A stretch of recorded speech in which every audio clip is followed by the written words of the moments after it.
Welcome to the game whose name I always feel uncomfortable saying. That's also dead. You can't pick an emote for your name? Wait, what? Really?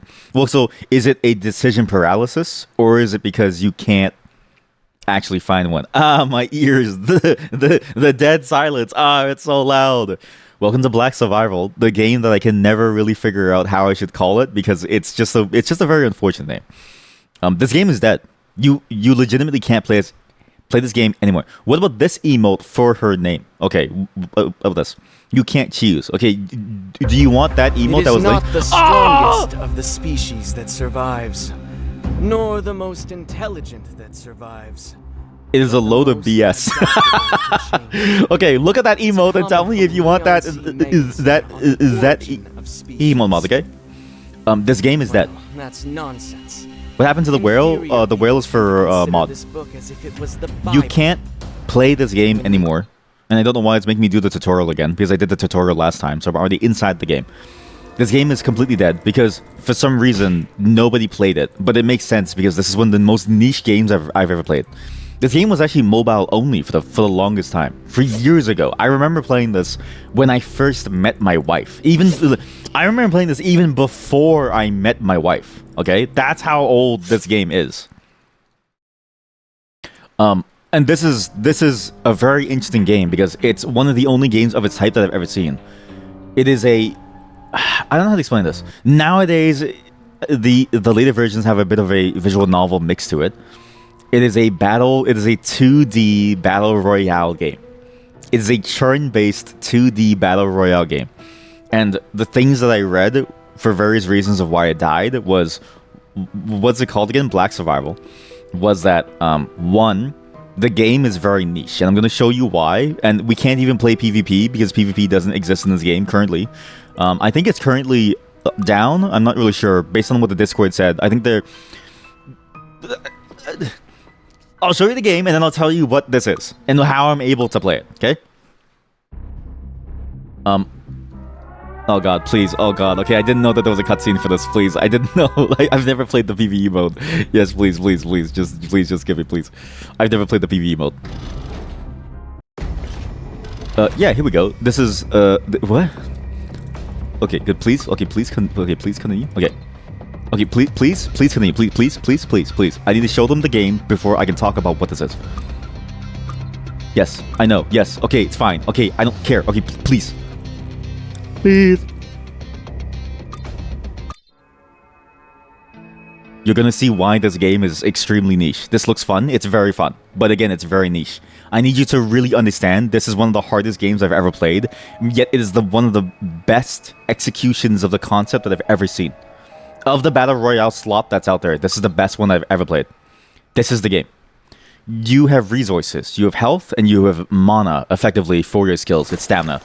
If you want to get stuff, you have to click on the world to find items. You use these items, and you have to craft items using the things that you find. So there's a whole crafting list.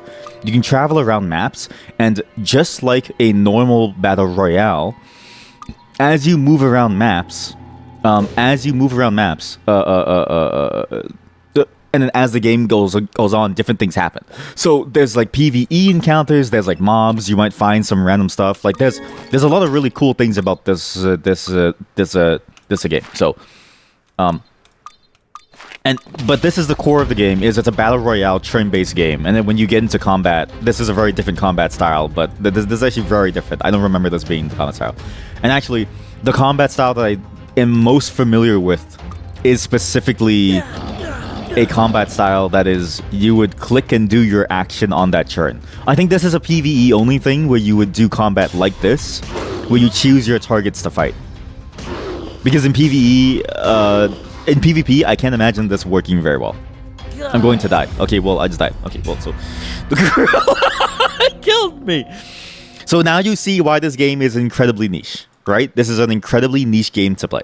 That's a PvE mode. Let me show you the actual PvP and how it actually plays out. Because I think I do this. What?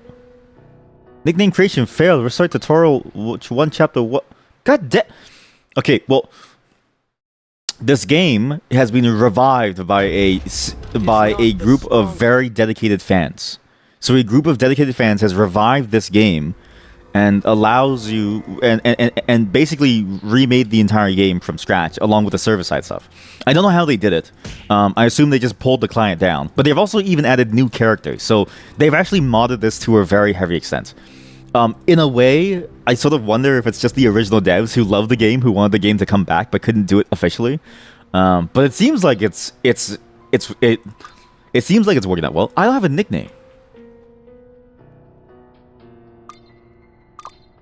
There we go. Okay, well now my nickname's good. So now can I do it? Now can I do private game, create room? There we go. And then we do all AI. I'm pretty sure we can do a private match PvP like with other players, but don't quote me on that because I don't really know. And you choose your character and you go in. So this game died. Because it's very niche. As you can tell, the gameplay is extremely niche. It's a battle royale, so you have to move very quickly. You have to choose where you go, right? The match begins in like 12, and the circle is not a circle that closes in from the outside. Randomly, you see these exclamation marks. These maps will become inaccessible. So if you need an item from these places, you have to go ASAP to find it. And this is what the game usually is in PvP. All of your skills are here. You choose... Your stance is a new one, though. Like, I don't remember the stance thing. And in this wheel, you would have all your items and you would craft. And again, I played this originally on mobile. So this is a mobile game first. This game was hard as shit to play on mobile. Because you had to... I'm not going to use the bread. Chat, the bread is a healing item. I don't even know what I'm doing. Because I don't know the builds anymore. It's been 8 years since I played it. We have Oriental Grass. But you can see this. If you get items from different places, you can craft further and further items. It's actually got like a MOBA item system within the game, which I think is the most fascinating part about it. And it works very, very well. You have a limited inventory, so you also have to choose what things you bring with you, because you can't bring everything with you, right? It's a very difficult game to play. But that's what makes it so exciting. The other reason why this game died, besides being niche, because it is a very niche game, someone's dead. Okay, well, the bot killed someone. Is that I heard that the CEO got into trouble because they were being a sexual creep, like they were doing something bad with their employee. So not only does this game have a very niche player base, but it also has a CEO that was not very good with people. Let's say. I'm making honey water here because you do need stamina to like do things. That's a hand item. Can this make any items? This can make a suit. Sure. I don't know. How the hell do I make like a glove? I don't even know what do I have? I have a knuckle. How do I make an iron knuckle? Iron ore. I have to go to the cemetery. Okay, go. Someone just got shot. This game has a lot of really cool mechanics. You hear every single effect that happens around you. So if somebody uses a gun, they have to reload the gun item. They can't just keep shooting the gun. You have to find ammo to keep using the gun. If somebody hits somebody, you hear the impact sound if they're close enough. You actually get a bunch of notifications as to what's happening. It's actually a very interesting way of making this game work. Like it really is insanely cool. Your stamina is used for moving around, so you have to manage your stamina both for your skills as well as for your ability to move around and find things. Like, it's a surprisingly hardcore series of mechanics where you have to care a lot about what you're doing. I think I can get the feather here as well. Yeah, I can. So I can make the wing knuckles here. And you also level up and you get EXP. So, but it's not just a game about crafting, right? It is a battle royale. You have to find people to fight. You can find food by clicking this and you get free food, or you can find food randomly. In fact, food, you can go to the beach, for instance, to find fish if you want to find fish, or like different places. Like every single map has a different target item, and that encourages people to spread out across the map and naturally run into each other to fight. And you have to fight because you also gain skill points in your weapon that you need to get better at. Because if you're not good in your weapon, then you can't do anything. So, for instance, I'm going to try to be in the offensive stance because I want to beat people up. Can I make an adrenaline drink? Can be crafted. What does this do? Awakening effect is granted. How do I get coffee? Uptown. Maybe we'll get some coffee. Oh, we found a dog. There's even PvE in this game. So not only do you find enemy people, there's also enemy PvEs. Mobs, and keep your guard. See, so now it's PvP, and I'm gonna beat her up. She can choose to run or she can choose to stay, And she doesn't enter combat the same way that I do. Like, we might fight each other, and she might get hit by me, and she has no clue who hit her. It's one of the interesting parts of this game, is that it's an asynchronous PvP game. All that to say, it's an incredibly complicated game to play. This is not a simple game to play. But it's such a unique formula that works that I wish that this game was still alive, because my god, is it good. It's one of the best games I've ever played. And it only died because of it being niche, but genuinely, I really do think it's a fantastic game. I just wish more people knew what this game was about before it died. But thankfully, that might happen. Again, seems like there's a whole community of people that are building the game back up to allow you to play the game again. They're getting ready for their first ranked season. As to when that's going to happen, I have no clue, right? It's hard to make a game. So again, you know, be mindful of that fact. And, you know, if you go and trying to find it, don't be all like, oh yeah, like, where's the game? I want it now, right? It's hard to make anything like this, let alone to do it off of a thing that you don't own, and thus therefore it's something that you have no resources and no, I guess, like, ability to pry open aside from decompiling it, right? And they've already done a great job of doing it so far because they've added new characters to the experience. So you get what the game was before, and you get new characters. There's curry powder and there's chocolate. And there's even a mobile version. So somehow they've actually been able to upload and get this soy sauce. Okay, maybe I should have picked up the soy sauce. Food is very important in this game, but stamina is also important because you need to find items. Oh my god, I have too many oranges. Get the coffee. Build my adrenaline drink so I can get my bonus attack damage. I guess we'll take the soy sauce and we'll take the thing. Sure. Oh, awakening is only for 3 minutes? I thought it was like forever. I thought it was like a permanent boost. Oh, man. Okay, well, things are closing. I should probably think about how to make the blood wing knuckle. How do we get the ruby? The ruby? What? Hello? I don't know what I want. Can I have french fries? Give me some french fries. Okay, I guess there's french fries now. Where are the french fries? Like, it's on the floor? How do I know if there's french fries on the floor? Oh my god, there's french fries on the floor. It's actually just on the floor. Wow. It's actually really good. Okay, how do I get a target ruby? But the problem with the ruby is that I think for the ruby you have to get the gemstone from the trail. Here we go. So you get gemstone from trail or tunnel, which I'm in uptown. Kill the dog. I know it seems bad to kill the dog. It's very important. It's like practice here. If you want to play this game, you have to look for Black Survivor Project Lumia. That's the keyword. Is Project Lumia. The subreddit will probably get you there, but Project Lumia is the one that you have to look for. This game died for their second game, which we'll play after. I think their second game, while a good attempt, is not nearly as cool as this. This is the much better version of the games that they had made. Suggested boots. I don't even know if I have a boot. An oriental... Did it just say an oriental throwing weapon? What does that even mean? Where is the, I need a gemstone and a hammer. I know the crow is dead. I killed it. And if you do get this game, please let me know. Because, again, this game was like years of my life. I remember getting very deep. I didn't get super high rank because this game is very hard in the higher ranks. But I remember playing this game a lot to the point where I was basically on this game 24/7. Pretty much. Maybe we go to the tunnel. There's nothing here. Where's the tunnel? What's my stance? We go to dodging stance. No, I do want to fight people, though. I do need to fight people. Oh, the sweet potato. Tights legs. And again, what's fascinating about this game dying is that it had a healthy niche. Like, a lot of people were actually playing this game. It's not like people didn't enjoy what this was. And I don't know why they let it sort of disappear. Or maybe they didn't let it disappear. It's just a market. But it's fascinating that something like this could have died when the player base was so dedicated. And presumably it didn't cost that much to run. Like, I can't imagine something like this being very expensive to run because everything is churn-based. Like, it seems like a fairly straightforward thing to do from a server-side thing. But, again, maybe I'm oversimplifying based on my lack of knowledge.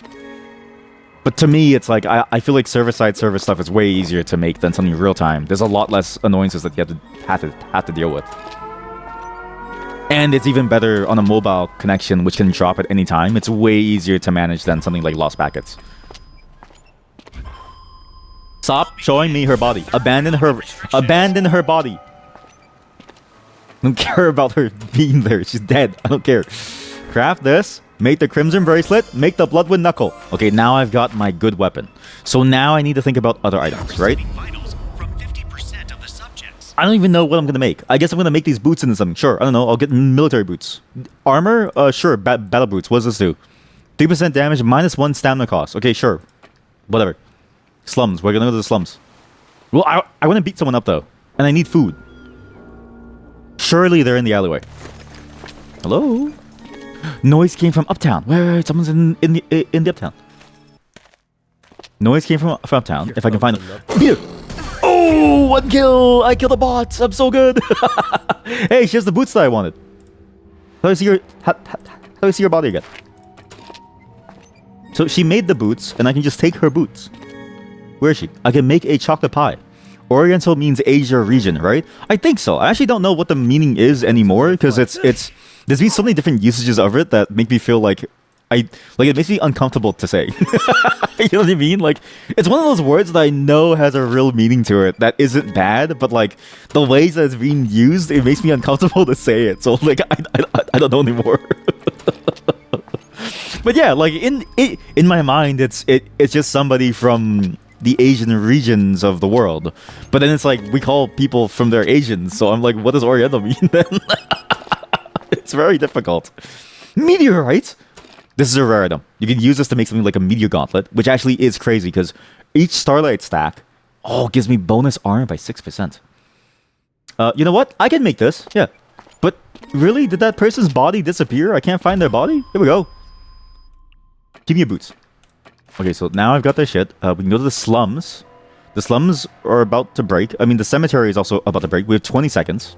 If you're in the zones when the thing pops, you would die. So you have to be careful. If I can kill garlic... Okay, what's crazy is that this game, I think, has an amazing item system. Compared to other games where the items that you find off of enemies is very good. Like, it's like, you have to think about the food and like the effects that it can give you. Go to the pond! That was really close. I almost died. Keep your guard. Oh. Well, that's good. I guess I'll take your bikini. Why do you have a bikini? Hey, what? Oh, wait. Hi. Can you give me some more, french fries? I don't know. Just give me that. Sure. What do I do with the garlic? Make pickled garlic. Sure. I see the soy sauce was, it was actually handy. Yeah, you never heard people actually use it before. You used it in a you learned it from a dictionary. Yeah, exactly. Like, it's a term that's so rarely used that the people who do use it, it's like, they wouldn't like me. You know what I mean? Like, the people who use that term wouldn't like somebody like me. So it's like, I know it has a real meaning to it, but the way that it's used, it just feels very sketchy to, like, use it. But it's also not an uncommon word to like, refer to certain things. Like, I know a restaurant that is literally called Oriental Express or something, and it's run by Asian people. So it's like, clearly it's not a bad word, but for some reason, every way that I've seen it being used is not that good. So it's hard for me to, like, divorce the two. You know what I mean? Language is just hard, chat. Just call me an Asian person. Just call me Asian. Do I need this? No. I mean, that's to make a condollar, but what I really want to make is steel. So I have steel now. Okay, do I still need this? No. Wait, yes I do. What? I have to make meteor steel. Okay. Oops, I didn't mean to move again. I need meteor steel. Okay, Asian person. You thought Oriental just means some kind of direction.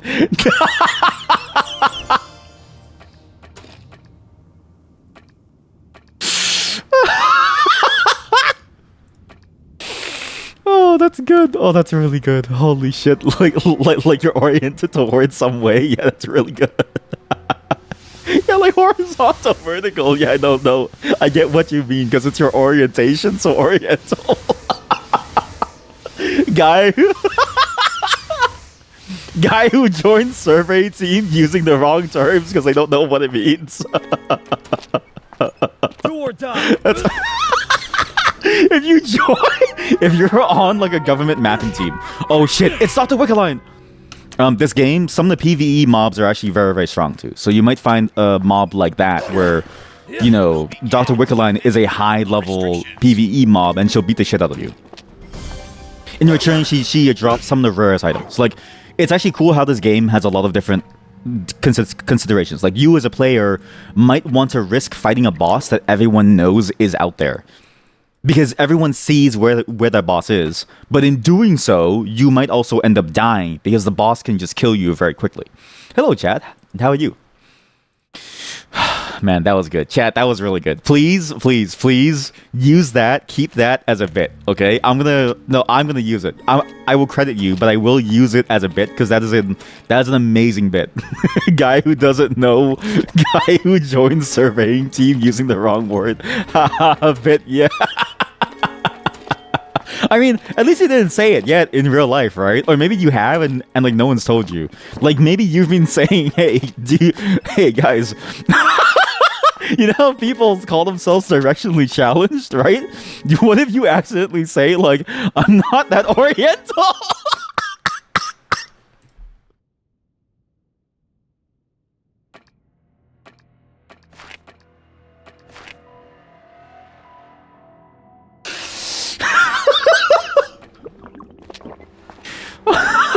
Oh, I used the media to make media steel, which was not necessary to make the thing. Oops. Okay, sorry. Now I understand what it was trying to get me to like do. Sorry, I put the wrong things. I put the wrong items. Oops. Well, then why was it? Oh, red just means you can build it. Oh, red just means that you can build it. Oh, I get it. Man, what a disaster. Oh, you're on a short break and then you're out butchering with your brothers, mom, and dad. I like how it's a family affair. You know what? Please do enjoy your time. And I'm glad that the hunt went successful then, actually. I was actually reading up on hunting here because we also have some, because it's funny to think of hunting within urban environments too, because in the urban environment, the hunting measures go even a little bit further. Like here, for instance, the government wants you to deal with raccoons because there's like a shit ton of raccoons everywhere, and they're like constantly being a problem. So it's like the government will ask you like, hey, please sign up to be a official city raccoon hunter because there's too many of them within the city. And then you have to like deal with that. There's a picture in my Discord. Please add spoiler. Please add a spoiler over it if you can, because it's like, I know that we're okay with it because like I'm from the food industry, so it's just second nature for me to understand that like what I eat comes from animals. But like I don't think most people would be able to handle something like that, right? Like it's the reason why we exist is to convert it into a form that like people aren't gonna be confused by. Ramen? I forgot that this is an item. Yeah. And you need boiling water. But then disoriental has an entirely different meaning. What in God's name are you looking at, chat? What is disoriental? Too late, and you don't know how to spoiler tag it. Oh, it's fine. It's if you want to spoiler tag things, the way that you do it is when you upload, there's an eye icon on the image, and then you would click on the eye icon to like spoiler it for everyone who is about to like see it. It's too late now, so it's fine. But like, just in the future, just in case. We can get some hot oils. By the way, I don't think the bots do anything, because I don't think the bots actually fight here. But we can make fried chicken now. We can make fried chicken. Oh, yeah. So like, if you didn't know, it's like fine, right? Like, I'm not blaming you for it. I'm just saying that like I'm not mad at you or anything. It's just like a thing of like, for next time. Let's do a heated. This is a weapon. Why would you make a heated frying pan over stir-fried ramen? I feel like stir-fried ramen is worth so much more, no? How about fries? Where'd you get a potato? I think the beach gives you, like, turtles. Oh, here we go. Brain egg. Here we go. Yeah. Yeah, nice. Fried egg. Here we go. Perfect. I have no space. Well, I don't need these. We'll begin the 7th round of restriction. This is probably the worst example of how you could play this game, by the way. Like, this is not a good look at what this game has to offer. I actually think that this game is very, very good.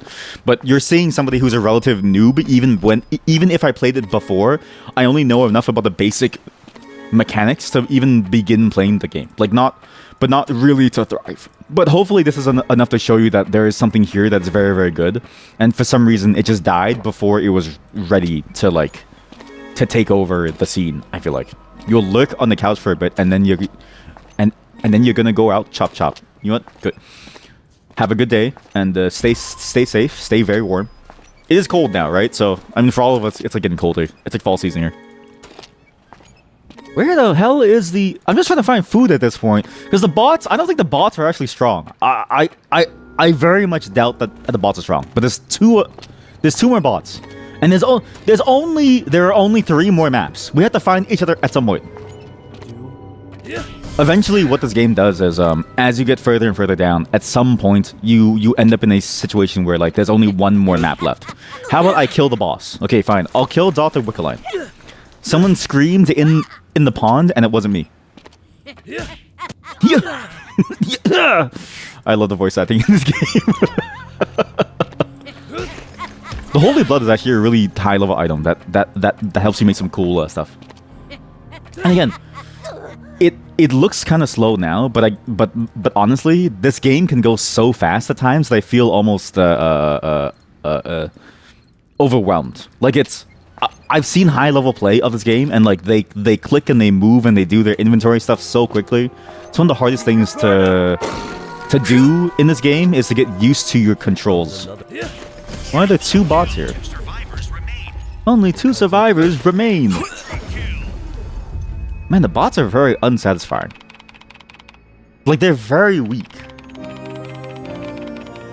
And also my character, I mean, this is the starter character. So this game has a lot of characters. As you saw, I was fighting a bunch of characters. The bots don't do anything with the characters, I don't think. So you don't really get to see the full power and versatility of the character base, but that's the other cool part of this game. Every character has a unique playstyle, and there's so many different secrets in the game that you can do as well. For instance, this guy is one of the coolest characters. JP, his entire playstyle is he has to avoid fighting because he's the worst fighting character in the game. His entire playstyle is trying to get enough items to cause a virus across the entire island that kills every single other player. He's actually a completely different playstyle. And if you have one in your game and you see him, it's basically on site. Like, everybody tries to kill this guy, and his playstyle is so unique and so fun. But he can still build items to fight with, right? And there's a lot of different ways that he can achieve that goal that other players can achieve too. Like, if you kill him and you take his stuff, you could do that for yourself and be the winner. Nerdy equal cool. Look, I'm just saying, okay? Look, it's, of all the nerds, he's a pretty cool looking nerd. You think this guy is not cool? Look at him. This game had a lot of really cool skins too. I'm actually a big fan of the art style of this game, but I think it also bit them in the ass when they moved to the second game, which I'll show you in a bit. But a lot of these characters were really neat, right? Like, look at this. Sick, like, this character just has a chainsaw. And again, all of them have different skills, right? So, like, you might have classic skills, like, you know, some passive buffs. You might have an active skill where it's like you hit someone, and then you can see them, and you can keep hunting them down, right? Every character has a very unique flavor to them that I think works very, very well. And they're incredibly varied. So, like, that one will like follow people. Her passive is, I think she makes you bleed or something. I can't like she heals her or something. Yeah, you activate Bloodfest, which is like when you get 2 consecutive animal kills or you kill someone, you just get more and more stats. And it's like her whole goal is to keep on killing people early on within the game. He gets more. He just keeps wanting to fight people and slowly build up his like strength. He's also very boring, but he does get the opportunity to like try to do a bit more burst damage. And then the JP guy is cool. And then you have something like Shukai. This guy's skill is literally he recovers more from eating food, and you think that that's useless, but as you saw, at some point in the game I had to stop moving and rest to recover my stamina. He's actually a top tier character because he can eat a single bowl of ramen and get to full health, or he can like drink like a single cup of water and he gets insanely more stamina. And you need stamina to do everything, to fight people, to find items, everything, to craft even. What a great character. And that's just like 3 characters. Every single one of them are super, super cool. I remember Cicella being cool too. I remember being frustrated by her. Yeah, she gets a pain stack. This one, she basically does a global skill that hits everybody within the map. So if she's actually very annoying to deal with, in that the lower health she is, the more damage she does. Or no, or she heals more damage. I forget which. But then when the maps get smaller and everyone congregates in a single zone, you see a notification that she's using the skill, and you have to choose to run away. Dude has superior metabolism. Yeah, exactly. My thing is not for naught. And the character that I played, also this guy's skill is he's a baseball player. He's a baseball player. Honestly, like a lot of the concepts are kind of wacky because, like, you know, this person is a hacker. This person can summon like a giant ultimate skill that like blasts everyone on the map. And then this guy is just a baseball player. So it's like there's like different varying levels of power, but we somehow have to treat them all as the same. This guy's a biker gang leader, okay? But also another cool thing about the characters, every character has a different weapon archetype. So there's a handful of weapon archetypes, and your character falls into one or more of them. So you might have hand weapons, blunt weapons, blade weapons. Every weapon has a different build path, and also even different timings. Like, it's actually interesting to see that, like, say, blade weapons actually come online very, very quickly. Hand weapons come online almost at a similar speed. Blade weapons, however, have much more late game options, whereas hand weapons typically don't have that many late game options. A lot of these weapons have unique effects that are only available on them too, and the unique effects on items vary a lot. Who? Welcome back, who? So, for instance, if I can find it, here we go. Of, let's say, like a hand weapon here, like a Ahriman's paw, for instance, or like Rulai's palm, it lowers the amount of noise that you make. Or let's say Phoenix arms. Wait, no, Ahriman's hand. I swear there was one that actually had a cool effect. Was it Frostbite? No, I think it was Chimera's Cry. See this? This can't be broken. I mean, this is sort of like any of these arcane model ones, actually. Brazil gauntlets. Why is this called a Brazil gauntlet? Why is it? Some of these names I don't remember, so I don't remember if this is from. Like, I don't know if this is new or if it's just a part of the, here you go. Every third attack deals 10 damage. Boom. Right? Blades, but like, you might not find that on a blade, because on the blade items, you might have something like the Black King Mamba, which is, it can't be destroyed as long as there. Wait, no, this is a character weapon. This is also a character weapon. Or say this one. This one gives you a stack of Hunger Blades. So the more damage that you do, the more damage that you do. So like, the more that you hit someone, the more damage you like do over time. Very complex game. It's a very complex game with a lot of things going on. And the best part about this game that I wish that they ported to the second game that I'm going to play after this one to show you why that game I don't think is going to do very well, but also isn't doing very well. That complexity, they simplified it, because in this game, you might have multiple use items. So for instance, let's say this one. To make a baked potato, you need a potato, obviously. To make a heated whetstone to cook the potato on, you need a lighter and a whetstone. But a lighter can be used to make a weapon. In fact, you can make the Statue of Liberty. I don't know why you can make the Statue of Liberty, but you can. You may also use the lighter to make an accessory, which can be built into other weapons, or it can even be built into armors.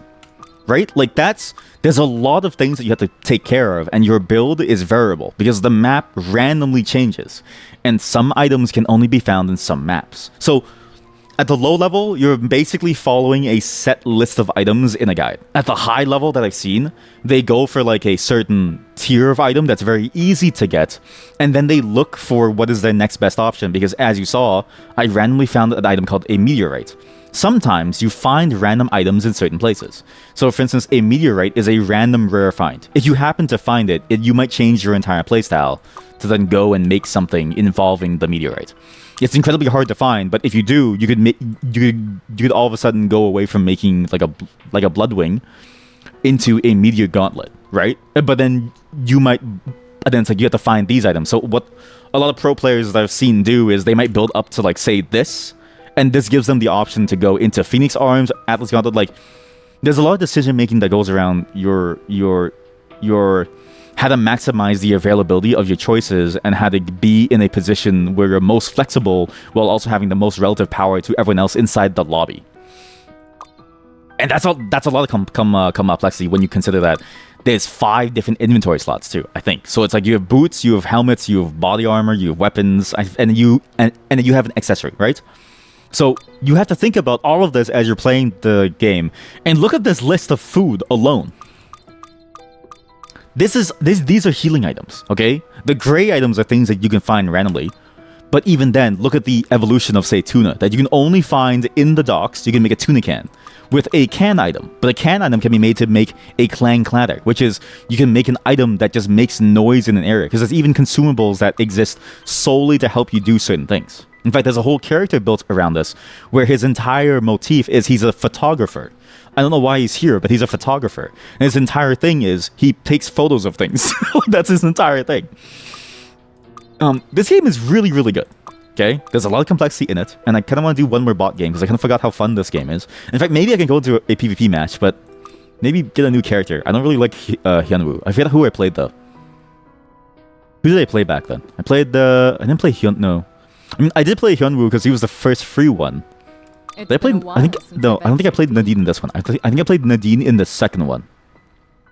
No, I did play Nadine. Yeah. I did play Nadine in this one too, because she has a unique ability where it's like, you permanently gain stats the more animals that you kill, which is kind of sick.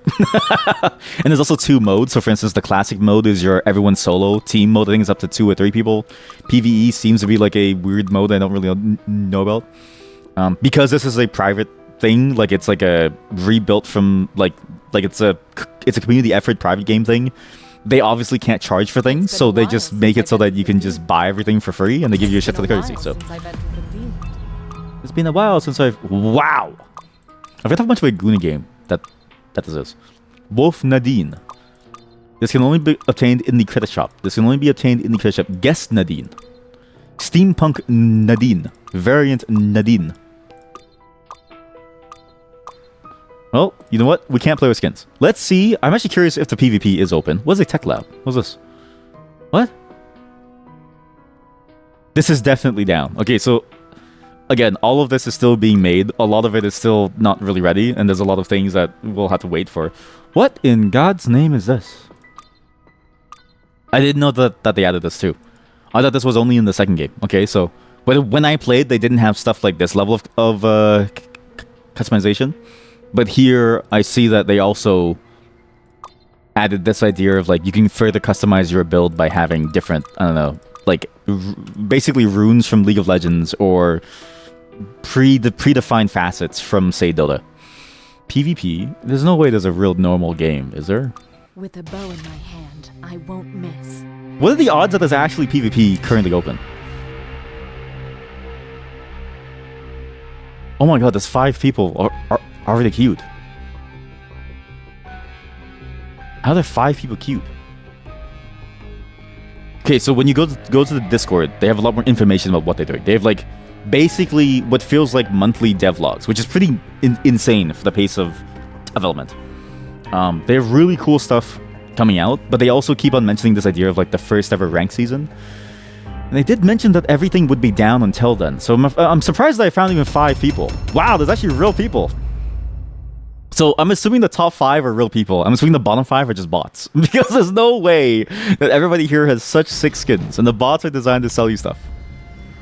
Well, also, by the way, these 5 people, if you're looking to find this game to play, you're probably a monster at the game. Like, you've probably played this game so much that you know what to do. I don't know what the fuck I'm doing. I'm about to be washed. I might just build into I can't build a Sharanger. That's, like, impossible. We'll go for this. Maybe we'll go for Twin Bow. I'm not really sure. Bow of Apollo would be nice, but that's, like, Arcane Stone. Yeah, I'll just go for a Twin Bow. I gotta go into Archer range. I don't know. What's the Archer range? Now, this is straight up PvP, so I'm curious to see what we're gonna do. You also have to... So, a lot of the characters in this game, this is something that they removed from the second game, too. You have to care about your ammunition. So, for instance, I only have about 7 ammo. So 7 shots of my crossbow. I need to find more shots, because if I don't, I will lose all of my ammo and I can't do anything after. Like, I won't be able to attack, I won't be able to defend. It's one of the more interesting parts of this game, in that it poses an extra restriction on ranged characters, and in a way balances them such that while you have the advantage of being able to be ranged and you can do some really cool stuff, you have to care about the fact that you're how does this, because you have more options for things, you have to you also have to deal with the fact that you have more restrictions on like how you can execute on that thing. You know what I mean? That was a terrible way of explaining it. I need the oil.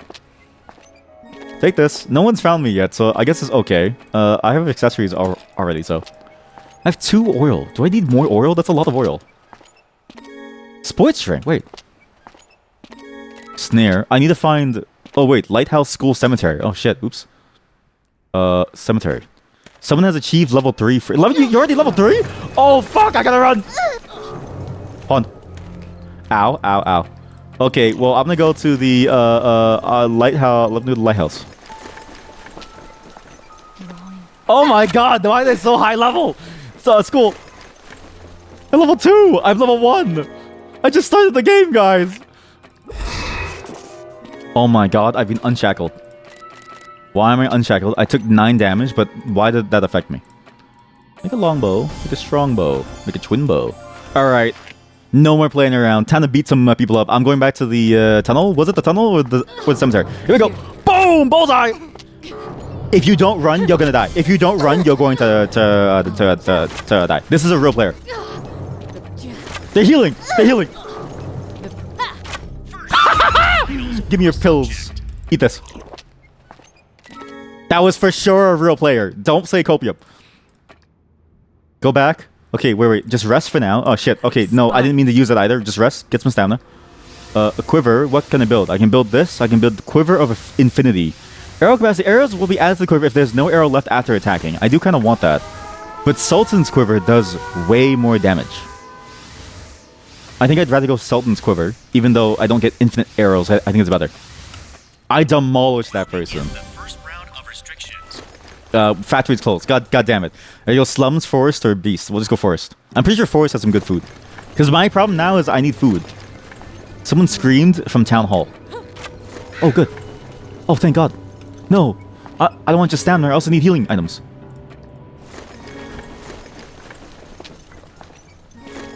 Disorient. Oh, disoriental. That's what this disorient means. Oh, right. Yeah, it is disorienting. Right. Yeah, disorient is a word, but it looks like disoriental is not. Yeah, I don't think disoriental is a word. I feel like disoriental is not even close to being a word, but it's because it's like I feel like that's a whole different meaning.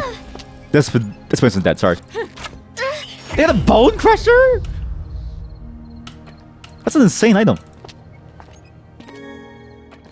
The only thing Google gives for disoriental is some French novel, but you also felt kind of confused because they... Okay, chat, we now need to change our build. Tree of Life is a great item. We can make drugs, or we can make the Bow of Zephyrus. I think we go and we make the Bow of Zephyrus. I mean, is it even worth it? I think so. But I feel like the Bow of Zephyrus is a lot better. Or maybe we don't do the Bow of Zephyrus. I don't know. Do we need Bow of Zephyrus? What's my current bow?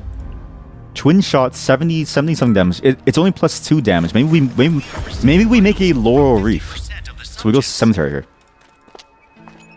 Yeah, a lot of words seem like they're the same and they look related, but when you get deeper into it, yeah, it just doesn't look like it's nowhere close to being the same thing. Though again, it is funny. Like, it is funny that you thought that was true. Not to say that that's like a bad thing. It's just sort of funny that like language as a whole is very complicated. Like, if you don't know what language is, it's very hard to sort of know what to think about certain things. Because how do you know, right? Like how do you know that these are all different concepts when they have such similar bases almost? To me, that's always the hard part of teaching someone language is like, how do you teach them in a way that also prevents them from getting canceled? Because like, I don't know, how do you prevent someone from being canceled when this stuff is so difficult to like understand? Okay, now I need the quiver. Sultan's Quiver. We go back to the beach. The beach has fish, or like some items. This is a bot. That's for sure a bot. No way that is a person. They ran. Maybe that's a person because they ran. I could have dropped my crossbow. No, but I can't use an SMG. It is funny in this game, by the way, that characters can't use certain items. Like, it's like your character the whatchamacallit, the archer refuses to use the SMG, even though like it's way better. There's something funny about that as a concept. Take that. I have too much shit now. Maybe throw that away. We'll begin the second round of restrictions. Let me eat this. Oh, the drone was there. I missed out on the drone. Hey, I need you to give me leather. Thank you. All right, good. Leather plus scrap metal builds into belt. Okay, so I'm gonna build a belt. Sorry, and then I build into the mounted archery. Here we go. Good. Now I need to go to the archery range. Okay, they died. That's not good. I had no more arms, so I'll take that arm. You know, playing with real people really emphasizes and shows you just how good this game as a concept is. Like you really get to see how hard this stuff is. Spotted you. I think this one works. This. What? What did I do? Why did that like move me? I actually don't know what his skill does. The prey is Why is there a gorilla?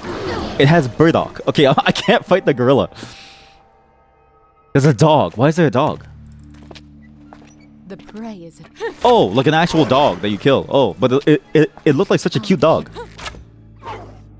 Well, I guess it's dead now. Light it. Pond is over here. Why are there gorillas at school? Man, it's blocking me. Oh my god. We're gonna go back to the archer range. I'm gonna die.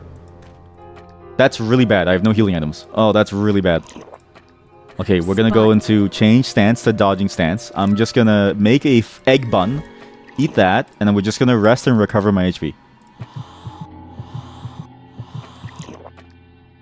You know, this is the one thing that I think also hurt the game a lot.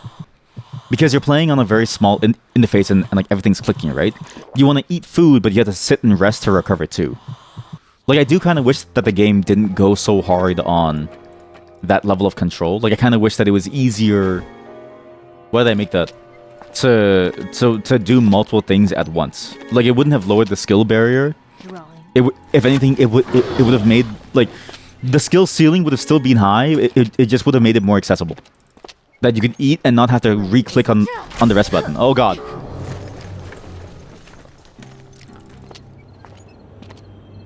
A carp. What? Why did I drop the carp? Take it. What? Fish fillet with egg. Eat that. Turtle shell. You can make something with a turtle shell. You didn't have gorillas at your school? You're missing out. What, you didn't have gorillas at your school, streamer? I mean, to be fair, that does like that is the anime plotline, right? The idea of like you have XYZ like non-human person at your school. Now I need a pickaxe, which is at the archer range. God damn it! The prey is Why are you here? Wait, these are bots. I'm not afraid of bots. Me losing to a bot is less painful than me losing to a real human. But there is one more human actually still in this lobby somewhere. Or they're all dead. Yeah, see, there's one more human. Mitsuo. Unless they're not a human. How do I know if someone's a human, chat? Do you know, like, what's a good tell for if someone's a human? I need to make Dropnir. Because this thing gives me extra food every time you craft food, which is a very important thing right now. Because I need food right now. So I also need gemstone and pickaxe. This is very annoying. But yeah, I think looking at this game and seeing what I'm doing here, it's very obvious to see why it was so difficult to make this game work. Because this is such a niche style of gameplay, and yet it works so well. This is the human! Oh my god, there's a gorilla! The gorilla was in the way. The gorilla tanked. Are you kidding me?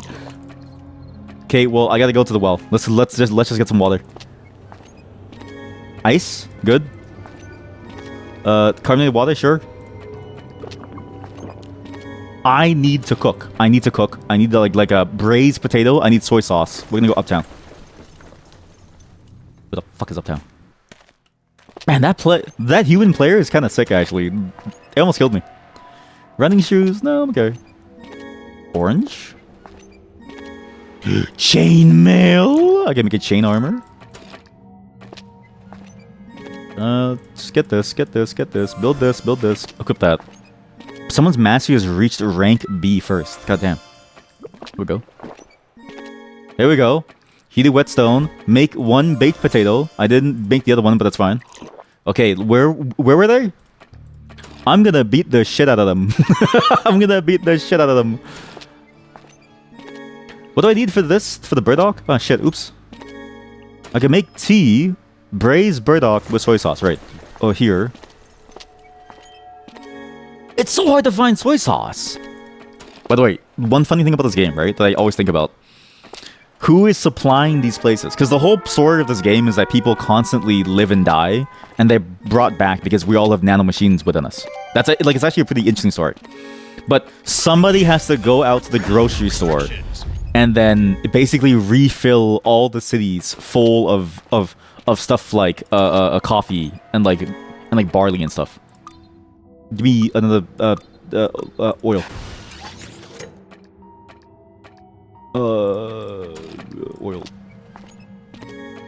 I can't make heated oil? What do I need to make a heated oil? 3 lighters? Where the hell is soy sauce? Maybe I'm too focused on getting soy sauce that I'm gonna die. But I really want soy sauce. Oh, you know what? I need to get my mastery up. So how about I just hunt someone? So let's go for hunting. Spotted you. There's a bear in the cemetery.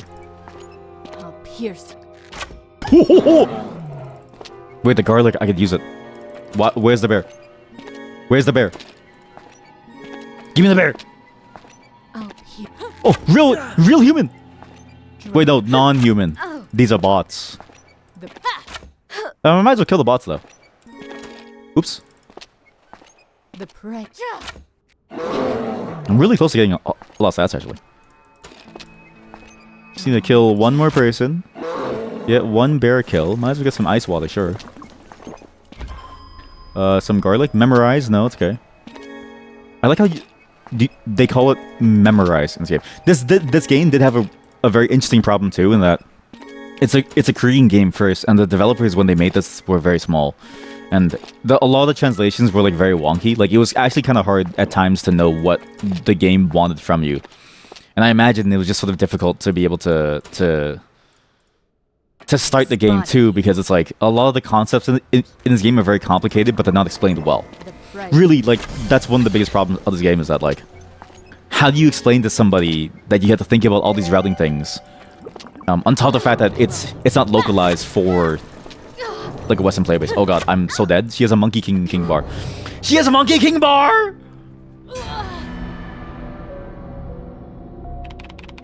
Her items were stacked.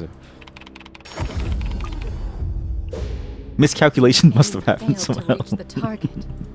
Can I see the scoreboard? Can I see her items? That was insane. The pre-promotion has begun. Receive 0 RP for 3 matches or win 1 victory to be promoted to the next league. Killed by Mitsuo. So it was only me and her killing everyone. Actually, Igris killed somebody. I accidentally killed some new person who's playing this game for the first time. But between me and Mitsuo, but Mitsuo was a monster. I can see why she was so strong. She killed 3 people. 3 bots. And look at this. That's a gold item, another gold item, a purple item, Like, she's pretty stacked. She has every item. I had nothing. Like, you can see the difference in... You can really see the difference between different players, right? A player with a really good routing, their stats are insane. She has way more damage, and way more armor, right? And even somebody like Igris, I think, was just unlucky in that they found me first. Crossbows build very quickly. It's very easy to build a crossbow, right? So it's very difficult to fight somebody like my character early on, which is sort of her point, in that my character has to kill more things in order to stay strong late game with the scaling, right? But still, like, it's crazy how much of a difference skill makes in this game. And again, this is why I don't know how this game died, because it's like, there's a high skill ceiling, it's very fun, it's a very unique playstyle, there's a lot of things going on here, and it died. And I'm actually going to show you the sequel that it died for, like right now. Because it's very sad to see that this game died off when, to me, it's a bit of a masterpiece. How do I quit this game? And again, it's free to play Black Survival. You have to go and download the community client, but it works. It's a sketchy link because they use Hetzner's object storage thing. So they use Hetzner's version of S3 from AWS, which is an object storage thing, which just basically is just you put files in and you get files out, right? But the thing is that the URL for that storage service is literally just your-storage.com, your-object storage. So it looks like a virus. That same company that made that game originally, that had all those weird controversies, as well as just the uphill battle of like how do you teach people and how do you get people to like want to play a game like that, then decided, okay, this isn't working, let's go and make a different game. And they actually put a very unique spin on this game. In this game, I'm only going to play the PvE, like the versus bots mode, because the versus players is so hard. This game has different issues, but it's actually a similar concept and a similar execution, but in my mind, not to the same degree of quality. This is a Battle Royale MOBA.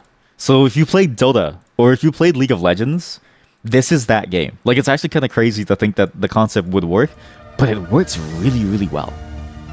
This is Eternal Return. It used to be called Black Survival Eternal Return, and then I think they dropped the Black Survival tagline because either it was confusing or it just didn't sound good. Again, it just doesn't really tell you a lot when you say Black Survival. Like, it sounds like a sociological essay more than it does anything involving a game. But this is Eternal Return, and this is the MOBA version of the game that is also Battle Royale. So it's literally, in many ways, very much the same type of game, but just a MOBA, which is interesting to think of because that's sort of what that game was almost themed after. Like, the first game in my mind was sort of like a MOBA anyways, and I just made the test build to try this.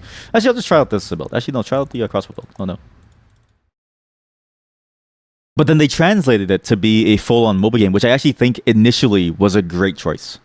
It's just later on, the decision-making that they went through later on to simplify it, in my mind, made it worse overall. So, how do I explain this? The build options in the first game were very complex. There was a lot that you had to learn, but it meant that the skill ceiling was very high. Not that, oh god, it's so loud. The experiment will now begin.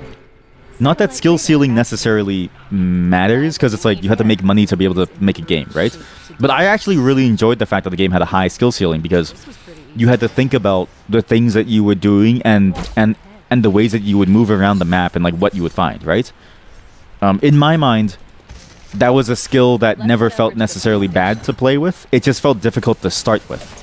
Here, they went the other route, where it's a full-on MOBA, but on top of that, you also have skill shots on everything and full-on movement everywhere. So you can't just hit somebody. It's not turn-based. It's like actual real-time combat, and the mechanics are actually pretty damn good.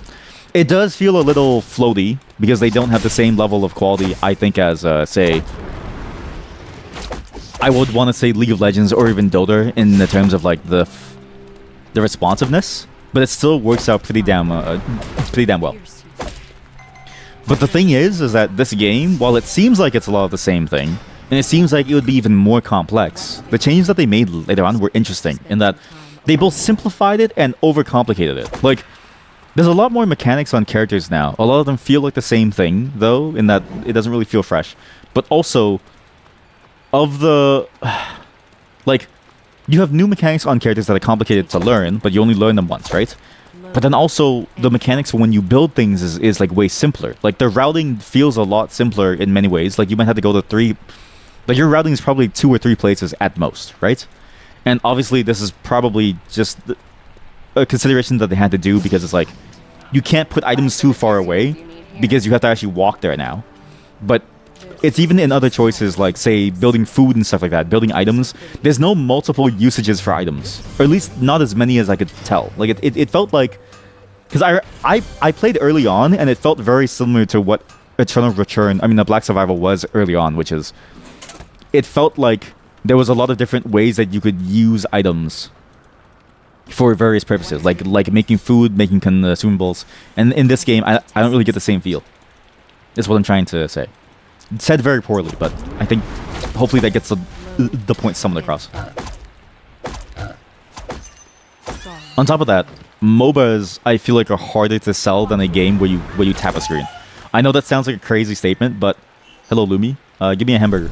Thank you. What's getting you? Go to the fire station. To me, it feels very difficult to make something like a MOBA work because the control scheme is even more it's even more unintuitive. Like, at least the control scheme for something like a This is pretty great. a touchscreen game, to me, is like you can just tap the screen and things will happen, and it's very easy to learn how to tap the screen, right? But this one is like, you got to learn how to right-click your mouse. You have to learn how to like move your camera around. This one actually has free camera control too, but I just don't use it because it sucks. There's even aiming for skills, so it's like, and a lot of the skills are very complicated to use. Like her Q, you have to like move and then click at the same time. It's actually in many ways harder in my mind to convince someone to play this one compared to the first one because Load. you have to teach them how to play a full control MOBA game, which feels very weird. Effective hunting. And it's interesting that they went with the classic MOBA style, right? Not to say that that's necessarily the wrong choice, but something like a WASD control scheme actually would have been a lot better in many ways. I don't know. How about preparing a meal over the And we see that now. Like, even League of Legends is experimenting with that idea of having Can't take too many. a control scheme that's WASD, which seems bad, but it's actually, like, it actually feels like it's pretty good. What the hell do you want me to make now? So what do I do with now? I have all my items. I never used this build. I made my own, so I tried out, but it's very confusing. Will pierce you. Okay, well, you know what? I don't need the rocks anymore. I don't need this. The meteor has collided. Where's the meteor? I'm gonna assume that my late game items probably don't change. My arrows will zip Or maybe they do. down Because it seems like I can find some more things here. Oh god.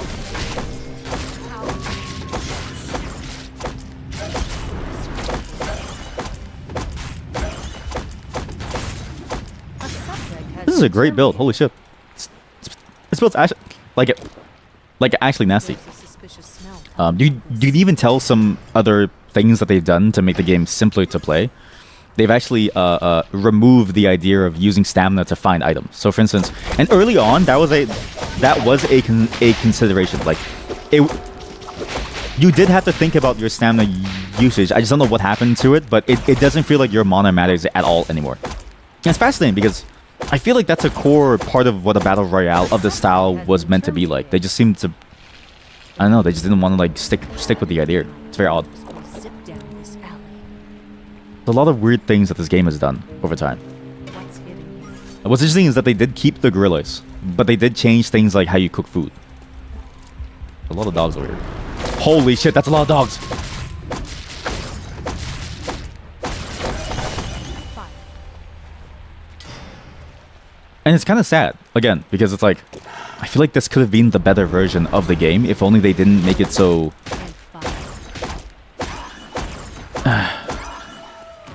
much faster paced. Like, I feel like the core identity of the game worked, and it was already a niche game, and then they just kind of alienated the niche. And I don't really know if it was worth it because no one's playing the game. Fire. However, you know, apparently it did save the game to some degree because the company was apparently losing a fair amount of money from what I read, so presumably it was a good move from a business standpoint, if just not from like a like you like the first game's gameplay but translated to a MOBA standpoint. And it's actually pretty fun. We're gonna stop this bot match. We're gonna go into a real match. The problem with the real match, and this is the other problem with this game, the player base is so small To select an area or an ally's location. that there's only apparently there's only like a handful of players at any given moment in this game, and that was already an issue when the game first came out. Like, I played the moment the game released, and I remember having trouble finding games even for like a month afterwards. So the fact that that's still an issue says to me that, like, you know, maybe games of this type are just not feasible for a smaller studio or like a smaller team, because you need so much marketing to make the whole thing work. Like, you need to somehow convince a large enough swath of the community to want to play this game, because Otherwise, you're gonna be stuck in queue forever. And the player base, because it's so diverse in terms of skill level, you might be a new player facing newer players. They've also split the player base into like way too many different modes. Like there's an actual weird mode over here, which I saw videos of it, but I didn't want to try it out. But it does seem like a fun thing. But it splits the player base even further. And you can sort of see here, this mode is only available for the next 4 hours. Ranked has, I think it still has a time where it's like, rank can only be done at certain time periods. Okay, mode can no longer be matched. That's cool. We have to play with random people. Is my voice chat off? Voice chat off. There's no voice chat, right? Please tell me there's no voice. Disable voice chat, mute mic. Thank God. Game, mute enemy emotes, enable all chats, ignore friend requests. How about I just don't... I'll ignore all... I don't want to... How do I disable chat? This is just a very stream-centric thing, but I'm really afraid of... You know what? Might as well, fuck it. Let's just see what the all chat says. I'm sad that this game didn't have a good chance to survive, but seeing the changes that they made, it sort of makes sense that because it's like you have a player base of character, you have a player base of players who I think would have and did come over from the first game, and then a lot of the changes make it feel like not like the first game, and it feels much more generic now, almost like a regular Fortnite style MOBA, which is not what the game initially was. Like the game initially, I remember, really did feel like just Black Survival, but ported to MOBA, and I was like, this is gonna be peak, like actually next level stuff. But again, it did apparently bring like a 3x peak of players, so presumably the changes did work to save them. Let's see what the chat says. Let's see. Okay, well, but the chat is on. That's if we can find the game, right? Like so far, there's only 3 people, and there's only 380 viewers of the game now. Granted, Black Survival had no viewers, but Black Survival doesn't have a team-based system. Again, so this game is interesting in that Black Survival, the classic mode, is like you are on your own solo. This game goes for the Fortnite approach, which is Battle Royale, but with teammates. I actually think that was another reason why the game didn't really do well. I think they should have just gone with a solo mode only, right? Not to say that, like, team mode is necessarily bad, but, like, solo modes are sort of the norm in games like this. I think, because it's sort of the one thing that makes sense for something with this level of movement. Like, I don't know how to say this well. In Fortnite, I remember playing that game and feeling like your routing didn't really matter. In Apex Legends, it matters to some degree, but it's really about where you want to fight, basically, because you can find basically every gun everywhere. In this game, you might have a conflicting build with your teammate. Like, the level of coordination that you need with randoms is way higher. Because if you die because you have to get an item from across the map compared to your team, like, that's basically GG for your team, because now you're down 2v3. And they won't reach you in time because they're too far away. Like, it's like the level of coordination is way higher for the team-based mode, that you can't do drop-in and play modes, right? And I remember having that frustration when I would play with my friend. And we would play the duels mode, because there was at least a 2, like everyone's in a team of 2s mode. And I was thinking to myself, if they didn't have solo duels and you had to only play within teams of 2 or 3, I think this game would be dead in the water. And it was crazy, again, in saying that, they had a solos mode, they removed it, and then they brought it back in like a very limited queue fashion. I just don't know what they're doing with these game modes. I wish more games, and this is just a big thing in my mind, if you have a small player base, you should have one game mode, because you don't have a player base large enough to support multiple game modes. I know you want to have a certain vision for certain things, but if you don't have a player base to support something like that, just have an entirely different game mode. Just have the one game mode that everyone plays in, and it might suck for, like, you know, the players who want to play within a team, but it's not like that happens very often anyways, I don't think, within games like this. Like, I feel like games like this feel much more of a solitary game that people happen to play. But I could be overstating it, because at the same time, I see a lot of people play Apex Legends in a co-op fashion where they play with their friends. But on the other hand, I see a lot of people also play at the top level by themselves. So it's like, Maybe I'm overstating it, but I just feel like a solo mode is the way to go with a game like this. But at the very least, just have one game mode. We're gonna be here for a while. Anyways, let's check out the characters. In this game, what's interesting is that because it's a MOBA, you would think that there'd be more variety in characters, but what I found was that they have so many characters that very much feel the same. There's some characters that feel very unique. Like Hyunwoo, Magnus, Barbara, Aya, they feel very different from each other. Kiara feels very cool. Cicella feels cool. Wait, and then Eva feels very, very cool. You have the new Puppet Master character, which I forget her like name. She's a very cool. But then you have characters like Alonzo. Honestly, great animation. Who is just range attack, shield, push forward. I mean, this is the one unique skill that is cool. The charge. I mean, he's basically, I don't know how to explain this. He's basically Spirit Breaker from Dota, but cooler. But characters like that, they're represented in also other characters too. Like, it's interesting how many archetypes of characters seem to overlap in their skills. For instance, like Fiora, sort of this idea of like line movements and like aerial attacks and like dashes is also represented in somebody like what's his name again? Luke? Where's Luke? HIJK Like it's actually kind of like a carbon copy in many ways. And it's weird because it's like you would think it'd be possible to make more unique mechanics, right? Because you have so much more design space, but it's just hard to make a mechanic. I'm not blaming them for it. I'm saying that it's very hard to. And I kind of wish that they dialed back on making new characters over and over and over. Like, I kind of wish they tried their best to make every character feel genuinely interesting to play. Like, a lot of the cast of characters, I just sort of look at and I go, oh, it's just this character, but like with this mechanic. And I just sort of go, it's not really fun. Whereas like other characters like Natapon, visually kind of cool, but also even the mechanics, there's like some thinking behind how you would want to play him and what you would need to do as a player to maximize his like skills, right? What's this one again? Oh yeah, the photo lens, it will leave a mark. Like he can pull people in, snaps a photo. But even stuff like this, where it's like an AoE around you and you stun everyone, it's fascinating to sort of see stuff like this be repeated over and over and over. It's concepts like that. And even his skills are very similar to Zahir, where it's like, you do that, and then you do this, and then you do like that. Like, it's strange. Obviously, this is not a unique problem to this game. League of Legends, a game that's had many millions of dollars, maybe billions now, more money, cannot make a unique character consistently as well, right? Like, Yanara, in many ways, feels like an Ashe, let's say, in terms of like her stacking mechanics and sort of the way that she plays, right? She also feels a bit like a Vayne in the way that she moves around, right? The characters like that are complicated to do, but I feel like I see more Briars in that game than I see Briars within this game, let's say.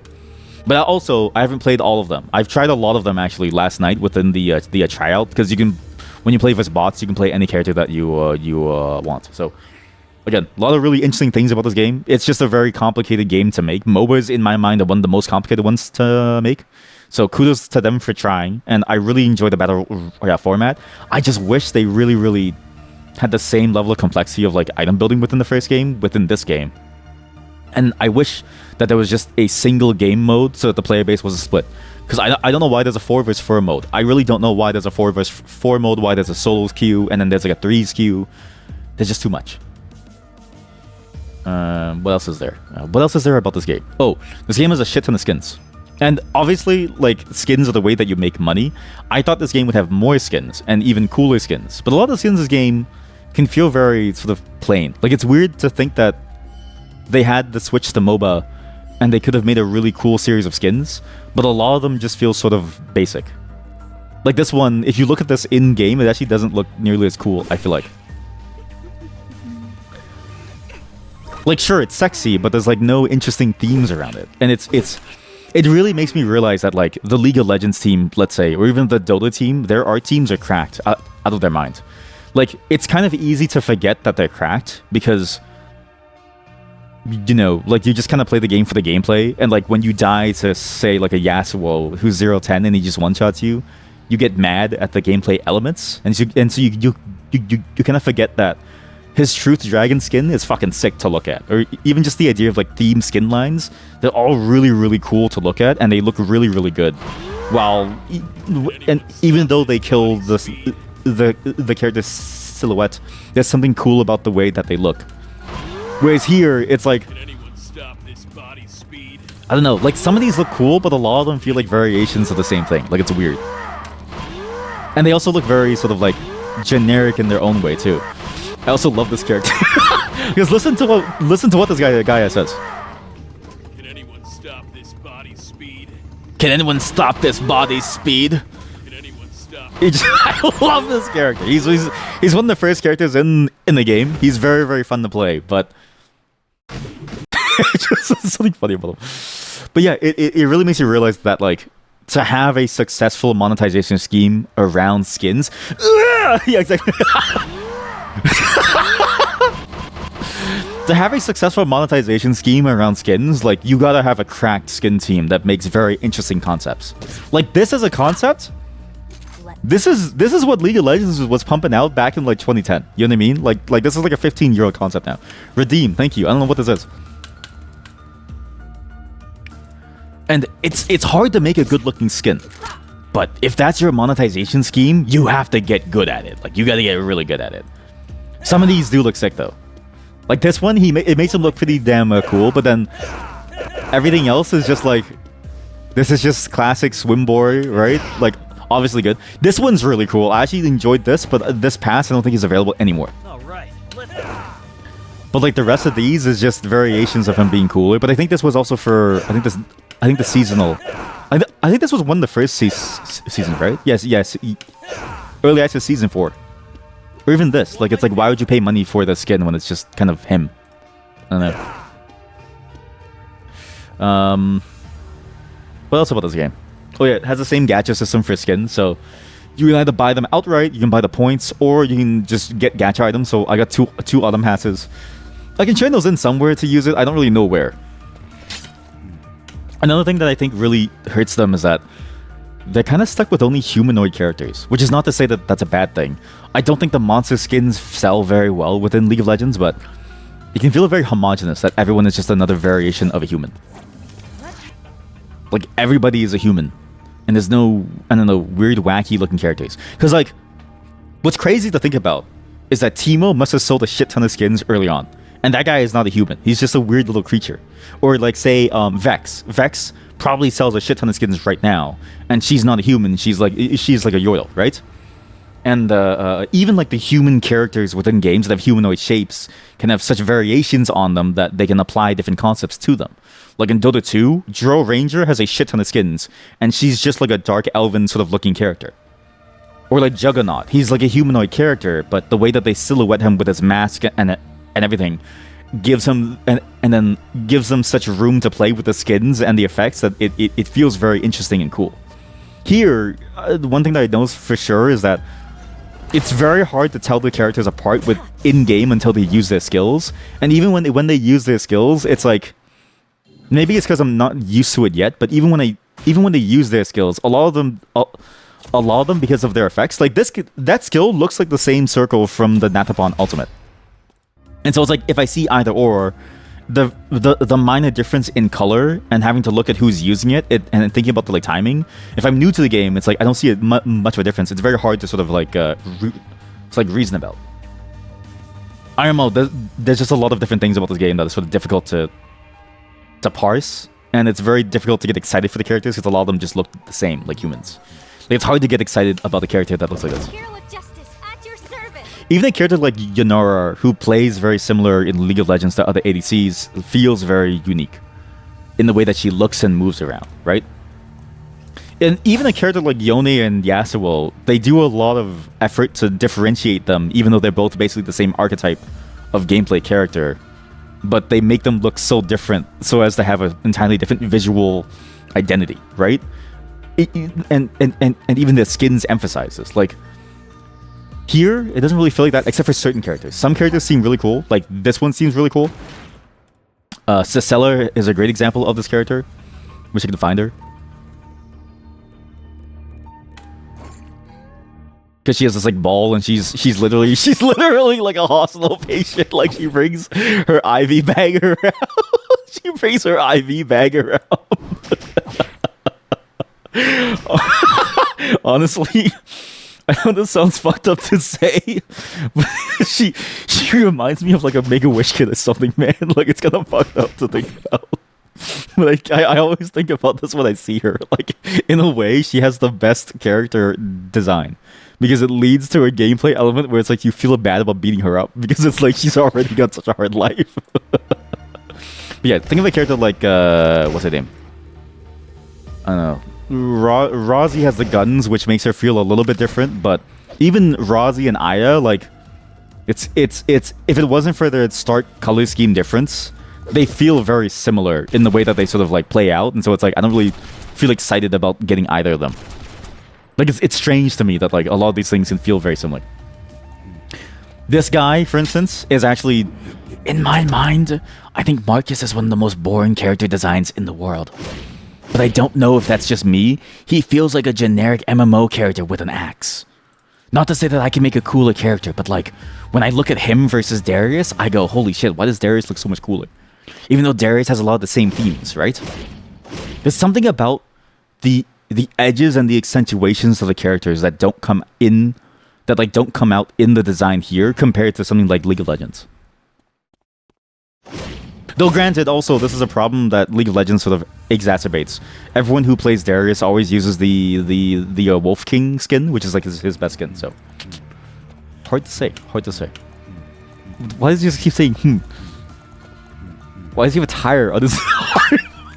Oh, Wasteland. Right, this is a Wasteland skin. Lenor, I don't know. This one is a cool looking character. I actually... When I had a bot, I think, player, I was actually very annoyed because I was annoyed with the sound. I think it was a bot or a player. I'm not sure. I don't even remember if I even got into a normal game last time. I just know that I sat in a ridiculously long queue, which is also happening now. I don't think there's any players. Nikki, I don't know what's Nikki. Oh yeah, she's one of the characters that also kind of feels like this too, where it's like she feels a lot like Hyunwoo. In the way that he moves around and his silhouette kind of is and his skills are, like her skills kind of feel the same way. But also her skills feel a lot like Alonso's now too, and Alonso's new. Like he has the exact same charging thing. And if you look at Hyunwoo, which is one of the tutorial characters, but also the first character from the first game, very similar stuff. Like it's just fascinating to sort of see how not so different a lot of these characters feel like. And it just kind of sucks because then it's like, okay, well, why play Hyunwoo when you can play her, or why play her when you can play him? You know what I mean? At least in, say, League of Legends, I think the only character archetype that feels like that is the ADCs, the carries of the game, almost by necessity because of what they do. But even within that class, I feel like I see a lot more variation, right? Like I feel like I'm missing something from this. Like, give me more of her. You know what I mean? Like her skills are fairly basic for like bits and pieces, but then you get into stuff like this, where it's like, okay, there's like a gameplay element there, and then even her ultimate. Like, I want more of her. She's actually the character that I played the most. Actually, maybe I should buy her now. The time for salvation has passed. What? Can't use while matching? Well, buddy, I'm not gonna leave the queue. It took me 17 minutes later. If I leave the queue to buy the character, what happens? If I buy Kiara, what happens? Okay, so now I enter the... Do I get my team... Do I get the thing back? Do I get that... Please tell me I go back into whatever that queue was. Thank God. Recent characters too have been really innovative. Lots of them aren't that fun or difficult. Yeah, exactly. Like, it feels like they're just... Like, because at least to me, the early swath of characters had a lot of potential. And then it just feels like the new ones just don't really do anything different. Like, it's just... It's weird how a lot of them... And it's interesting that you say that, because it means that my opinion is also shared by players who still play the game now. That the characters don't really feel very interesting to play with. However, to give them credit, some of them are kind of cool. Like, I enjoyed the Puppet Master one. That one's interesting. And then I enjoy that's about it. I don't actually know who else I enjoy. I didn't get to try all of them, mind you, but I did try a lot of them. I only tried the ones I was most interested in, because that made me go, ooh, this looks like a cool new playstyle. And maybe that's it then. Maybe it's that their playstyles are so similar. Like, I remember when like, say, like, early on, you had Barbara and Magnus. Like, Magnus is thinking about how you want to space people out. Hyun-woo is thinking about it too. Barbara is thinking about how to control, like, zones. Ayer is thinking about how to, like, keep you at, like, bay, right? And then Adriana, for instance, is, like, a very interesting zone control character too. And I love playing her because she's very unique in that sense too. Adela was very cool too because it was all about your positioning in relation to the character with your pawns. And then you had who's the assassin character again that's like super hot? Shoichi. This guy was very interesting. He felt like you had to think about a lot about how you would use your skills, when you would want to use them, your timing, and sort of like the kind of chaos that you could make. Yeah, a lot of the newer characters just kind of feel like, oh, just do move and spot, and then use the move in the spot and create like these like zones. Like there's just a lot of zone moves. I don't count healing skills though. I feel like healing skills are the hardest character archetype, ability archetype to work with. So like I don't blame them for not having a good idea of how to make healing interesting, because to me healing is one of the least interesting things that you can do, and so it's hard to make that seem cool. But for things like this, I'm just sort of like, you know, what's the difference from all the other characters? Like there are still unique and fun characters in the game, just they haven't been adding anything new. Yeah, exactly. Yeah, like there's still a good core base of like fun, unique concepts. Just yeah, I haven't really seen much new. And it's again, not to say that it's easy to do. It's hard to do, but if it's hard to do, maybe they should just stop doing it for a bit until they have something cool. Like I kind of wish that there was less quantity of the same things or boring things and just more interesting, unique characters. Because they also, again, it's not like they have to add only characters. They have skins that they can add to, right? If they can focus on like that. That's their main monetization. But also items. Like they could even think about just making the items more interesting and fun to play with too. Like there's only like 3 guitar characters. I'm so surprised that they added this. I remember when Heart first came out, I was surprised that they added her because her weapon type is just specifically her own thing. And then she was the only character for the longest time, until Lenore. And I wasn't here for her, but I saw the news announcement of her. And Dagger didn't have a new character for... Yeah, Dagger, yeah. Wasn't Dagger for the longest time? I swear it was just Shoichi. I swear for the longest time it was just Shoichi and then Jackie. But then Jackie never went Dagger, right? Like, I remember every single Jackie player would go dual swords or axe. I think it was like axe and sword in low lobbies, and then dual swords in every single high one because it was just really strong. So it's like, the latest Dagger character is Leanne. Yeah, I did see her. I actually think that she's one of the more interesting character designs. Like, her human form is definitely boring, because this is just Fiora in many ways. But I like her interaction with her passive and then her ultimate. Other things that they could have done, this is like an interesting step towards something. I just wish that the rest of her kit also felt like that too. But yeah, I don't know. Like, I just wish that like they just took a step back and, you know, because even the items, like, it's like, I feel like there's just not enough. Compared to Black Survival, like, I feel like the item crafting is so much more simplified. There's not this like idea of like different ingredients being used in multiple different lines, even for across different categories like food and like consumables. Like, it's odd how simplistic it feels like. In a way, this game feels more like you happen less upon people and more like you're fighting over the main objectives, which is very League of Legends feeling like. Problem 2, people healing too much causing people needing helo cut. Yeah, that's always like a big problem though. And especially within like a MOBA. Like, that's another thing that was interesting when they converted it over to a MOBA. They fell immediately into the same real-time combat traps. Like, in Black Survival, healing has a cost to it because the game is asynchronously churn-based. If you heal, you have to take input time away from healing. Even if you have a hotkey set up for it, it's like precious time away from your churn that has a static time to execute on that you would have to take away from doing that. And it's not like you can quickly heal and move at the same time. It's like you have to choose. Everything is done one by one because of the control scheme itself. Like, it was very unique in the way that it handled those challenges. And in my mind, it it handled it very well. Like there was always a cost to something, which made some other options more or less viable depending on the context. Here, the classic MOBA or like the classic real time. It's actual people. The classic real time problem of like you can do everything all at once means that like if you give too much availability of certain options, it's like very difficult for anybody to like deal with that. I don't know. Let's just play her. I vaguely remember how to play her. Vaguely. Rare early norms pop. Is that like how? What's the average queue time? Because that also doesn't include the 15 minutes that I was in it before I bought Kiar. So that was maybe 25 minutes. Which again, it's just the hard part of making an online game. If you make any game that has an online component, the hardest part is if you have no player base.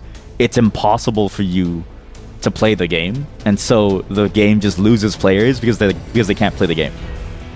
Like, if you require a high level of coordination to be able to play the game, then it's sort of difficult for you to be able to like get people to join the game, because then it's like, okay, well, why would you play the game and join the game, take your time to like learn the game, you can't even get into a game. But that's just a problem with any online multiplayer game. But this game especially so, because it's battle royale and MOBA. Very niche. Norms rarely pop at the time for NA. Usually pops at 3 to 4 hours from now. Ah, so after school. Wait, even beyond after school, actually. Maybe after office hours. Because school finishes, like, around now, right? It's been a while since I mean, my niece is in high school now. So I'm trying to think of, like, when she would probably get off school now and get home at, like, 4:20. Yeah, office hours, yeah. It'd be, like, 5 p.m. EST, 6 p.m. EST. That makes sense. Lord, why have you Wait, and there's only 13 people. Okay, this is a good training ground, because I don't really know how to play, so it's good. Jesus Christ! Lumia Island's hyper.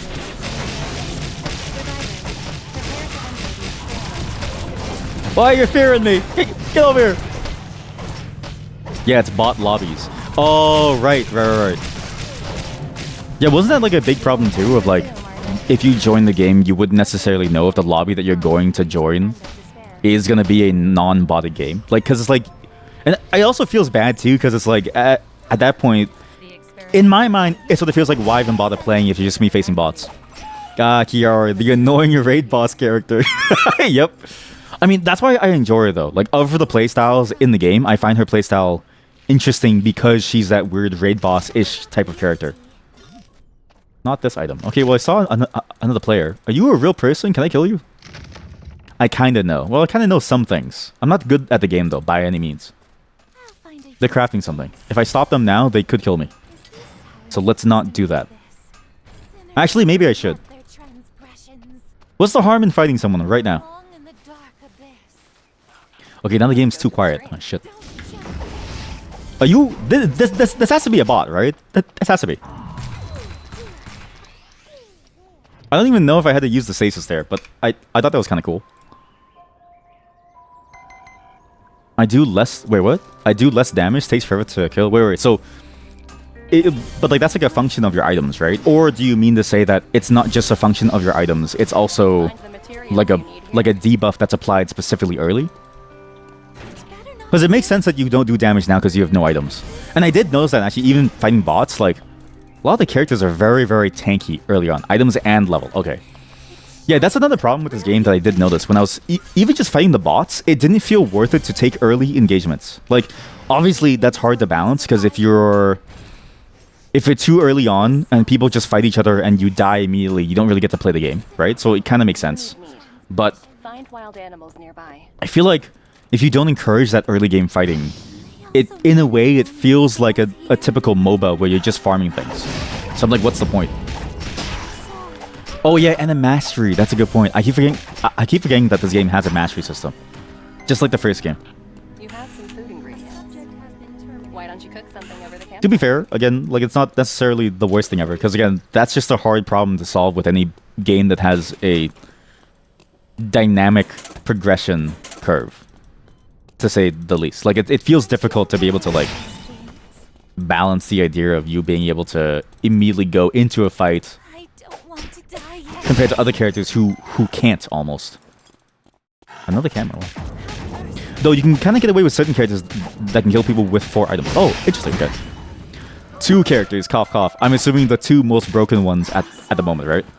I mean, that's the thing, right? Is like, if some characters can play at faster speeds than other characters, then it's sort of like, what do you do? Because then those characters, in a way, snowball, right? Oh, two zone characters. Oh, and like my character. I get what you're saying, because my character is a two-zone character. Well, now you know why I play her. Look, okay, look. Just give me some credit. I'm a new player, technically, so I don't know what to do, right? I can't kill the bears yet, can I? Or, sorry, give me some leeway, not some credit. I'm new to the game, guys. Someone's here. Okay, that's a real player. Okay, sorry. I didn't mean to bother you. Sorry. Oh god, wrong button. I thought I had blink. Sorry. Where's my team? They're at Forest and Beach. Where is the teleporter? I don't think there's one at Fire Station. Maybe I just go and I bother these people here. Because my teammate hits 2 kills, which is good. Oh fuck. I'm dead. Oh god, he has the bike.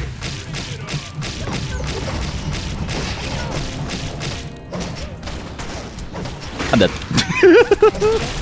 They're kind of split farming to farm mastery. That is true too, yeah. Like, it's like, there's a lot of high level stuff in this game that I never really that is hard to get into too. Like, it's this game. So it's funny to think that this game also has the same level of skill mastery that you have to get to, like the first game, where it's like, it makes it harder to get into. Like, the skill floor is very, very high, because you need to know all these different ways of going around the map. You have to know how to farm. You have to know how to like focus on certain aspects. Like, let's say you're done building, but now you need to farm mastery. Okay, well, you know, how do you do that? What's the best type of routing? And how do you do that in light of enemies also possibly finding you as well? The revival area? What? Wait, so you just come back to life now? A meteorite just collided. Wait, so they no longer have to find your body? That seems kind of... Huh. That seems a little interesting. I thought you had to go and find your body. Wait, so what's the point of so what's the consequence of dying? Only day 3. Oh, so it's a later game mechanic now. That's an interesting choice. To be fair, I guess it does make sense, because then it's like you do lose out on timing. Like, it's harder for you to be able to farm for things, which makes sense. But I'm surprised that they went with that choice. That's a very interesting choice. I don't even know what I'm trying to find here. I need a Force core, which needs meteorite and thing. Okay, well, that's a little bit complicated. Since high level can do eagle scrims, help new players and engaging for high level. I guess that makes sense. Yeah, if you're good at the game, then you just fight someone and you just go for it. There's no way that I get this, right?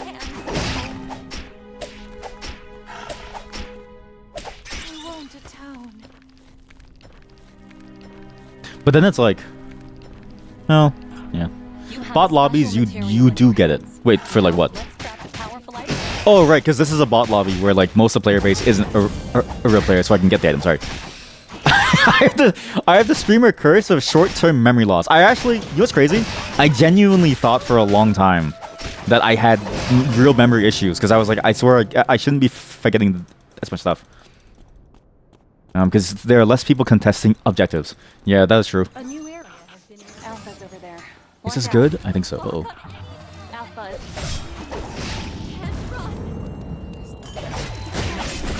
I didn't mean to stasis. That was kind of troll of me, actually.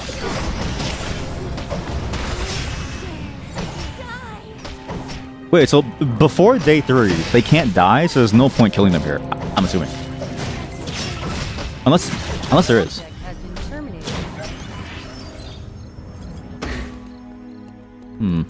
There's a point. Yeah, there's a point to it all. I mean, there's a point to like anything. Day 2, you can team wipe. Okay, so day 2 is when you actually get the like actual team wipe stuff. And yeah, you do gain mastery. That's a good point, yeah. You know what it is? I'm just too low level to understand the reasons behind everything. One thing that I did actually notice that this game does very well compared to the first game, though, I really did enjoy that this game has way cooler, or like, it feels like they added a lot more things for you to find on the map that can be more dynamic. Like, I enjoyed the little plants, I enjoyed the little buffs and the stuff, and I really enjoy the ways that like you can happen upon them randomly, or then like the way that they naturally flow into the game. Like it's compared to what it was before. It's like nice. I don't know if I'm explaining it well, but I actually enjoyed the little map changes that they've done. I remember early on in the game, the maps felt very boring. I don't know what to do, so I'll follow my team here. Because I don't know if I'm actually doing anything.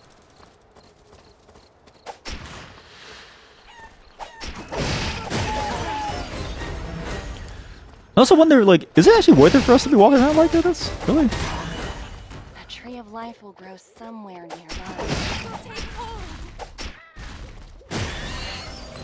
And I do not feel strong.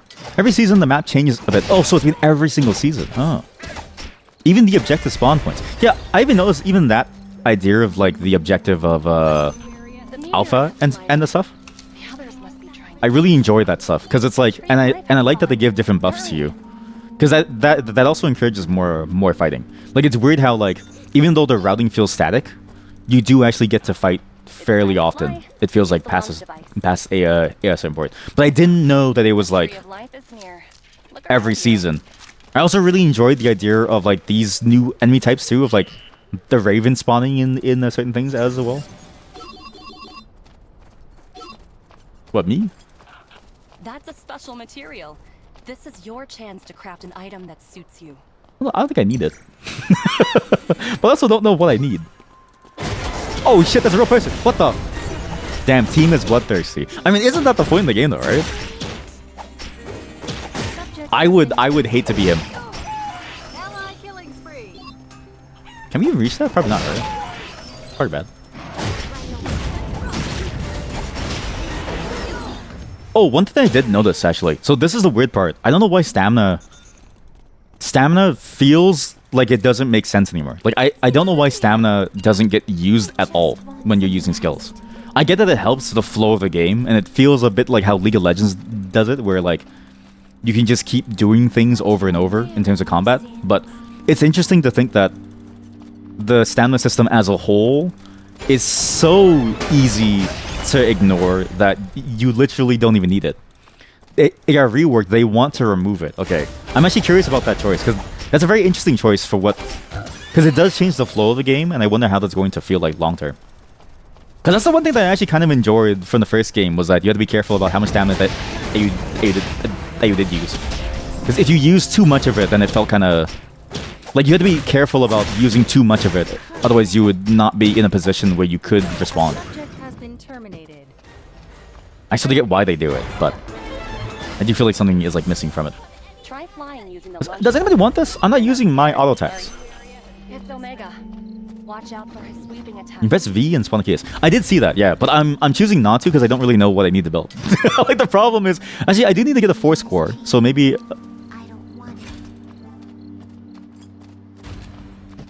I do need a force core, but I also don't know if I called it correctly. Calling mobile kiosk. Oh, G. Here we go. So G now. Maybe this is stupid. Sorry. I get it now. I get it. Buy Meteor Craft Force Core. Yeah. I mean, can I just get the Force Core directly too? Oh, but I used the Tree of Life, so I can't do it anymore. Right. So I might as well just get the Meteor to build the other stuff, like my Kandala. Okay, now I see what I'm missing. Now I see. Why is there a white crane fan here?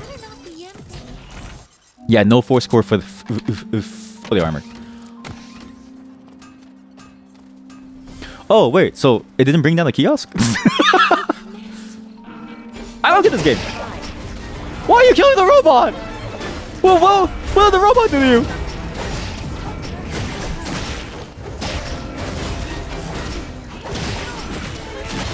You have to buy fast. Oh, I didn't realize. It lasts for a limited time. Am I crazy, or did I not see the kiosk? I feel like I didn't see it at all. We're also in a terrible spot here. We should probably move. A meteorite will fall soon. I'll just go to the kiosk at the fire station. It lasts for a limited time, but I swear I didn't see it. Maybe I just blinded it. Sorry. Point is nearby.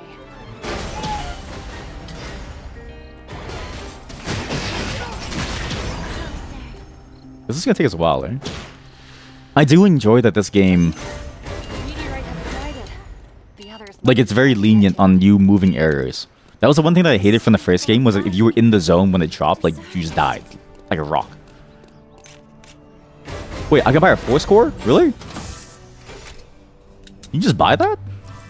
Oh, it floats in the air. Purple glows the objective. Oh, okay. This is all making sense now. This is all making sense now. Okay. go, go, go. I get it now. Gotcha. Okay. It all makes sense now. You have a special material in your hands. You have a special Now material let's in your grab it. hands. The meteorite has collided. Hurry up. Sorry, team.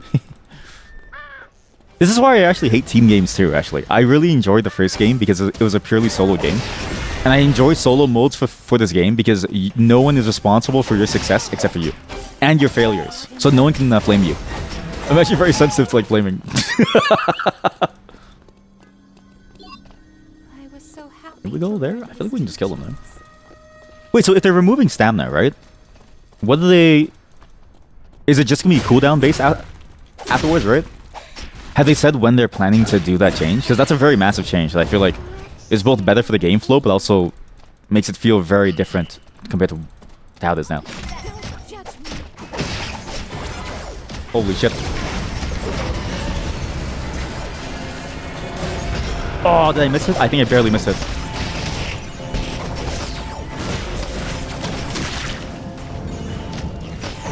Oh, my friends are dead. Oh, I'm so doomed. There's solos in a few hours from now. They're rolling it out in 2 seasons. Damn. All good. I'm new. Okay, well, that was a fun normal game. So somehow I still enjoy the first game a lot more, even though this game, early on, I thought this game was going to be the next big hit. But it definitely does feel like, I don't know, there's like something missing from it still. And I don't really know what it is. Maybe in 2 seasons, I'll come back and try it again. Because it's fascinating to sort of see them make these massive sweeping changes. Because even just the idea of removing stamina, right? I'm just surprised that they're doing that because it feels like it feels like once you move away from like the resource management portion of the game, and because building is so simple in that you only go to like one to 2 or 3 areas, and because build paths are so streamlined and that there's not really much thought to them, it sort of makes you wonder what's the point of it being the way that it is then. Like I feel like in my mind, Black Survival, the reason why it was so interesting was because of that complexity, right? But if it gets more streamlined, I sort of wonder what do you gain from losing all of that streamlining, and then what do you lose at the same time? It feels like you're losing what the core of the game felt like from Black Survival into this, that it was in the early seasons and now isn't now. I'm curious to see how this game evolves. Again, I feel like this game is really good, but playing Black Survival again, it just made me sort of remember that, oh man, like this game had so much potential in my mind for what it could have been, and it just feels like it's going down a different route where it wouldn't appeal to somebody like me yet. Equipment-based you, I guess, different items have different cooldown reductions. Some give useful passes, but less cooldown reduction. Yeah, like it's interesting to like see the effects on items be very. Like it feels like the effects on items aren't that crazy. Like when I go to the loadout option with the item catalog and stuff, and I look at some of this stuff, a lot of it feels like very plain, boring, sort of like just number differences. Where it's like it feels like for me to find an item like Blazing Dress that has a unique effect on it feels rarer than something like just finding healing reduction or just a stat buff of some kind. Whether it's like a stat buff with a cooldown on it, or a stat buff with a condition on it, or just something like that. It just doesn't feel very interesting. I don't know. But maybe that's just my low skill take, because I wasn't even high skilled in this game. Black Survival, I was a bit higher, but that's because I just played the game way more. It's not really a stat buff. Yeah, I mean, maybe then it's just something that I can't see, but it just feels like a lot of my choices just don't really feel like there's much choice to it. But maybe that's where it differs in the high level. Like maybe then, okay, is it at the high level, right? Do people change their builds very often throughout like a game, like in response to like different factors. Like if they see somebody going for like a skill amp build and they're focusing on like a certain portion of the character, you tend to see like higher level players start to switch up their playstyle in order to like counter that or like match that in some way. Their like build path, the items that they go for. They do based on lobby.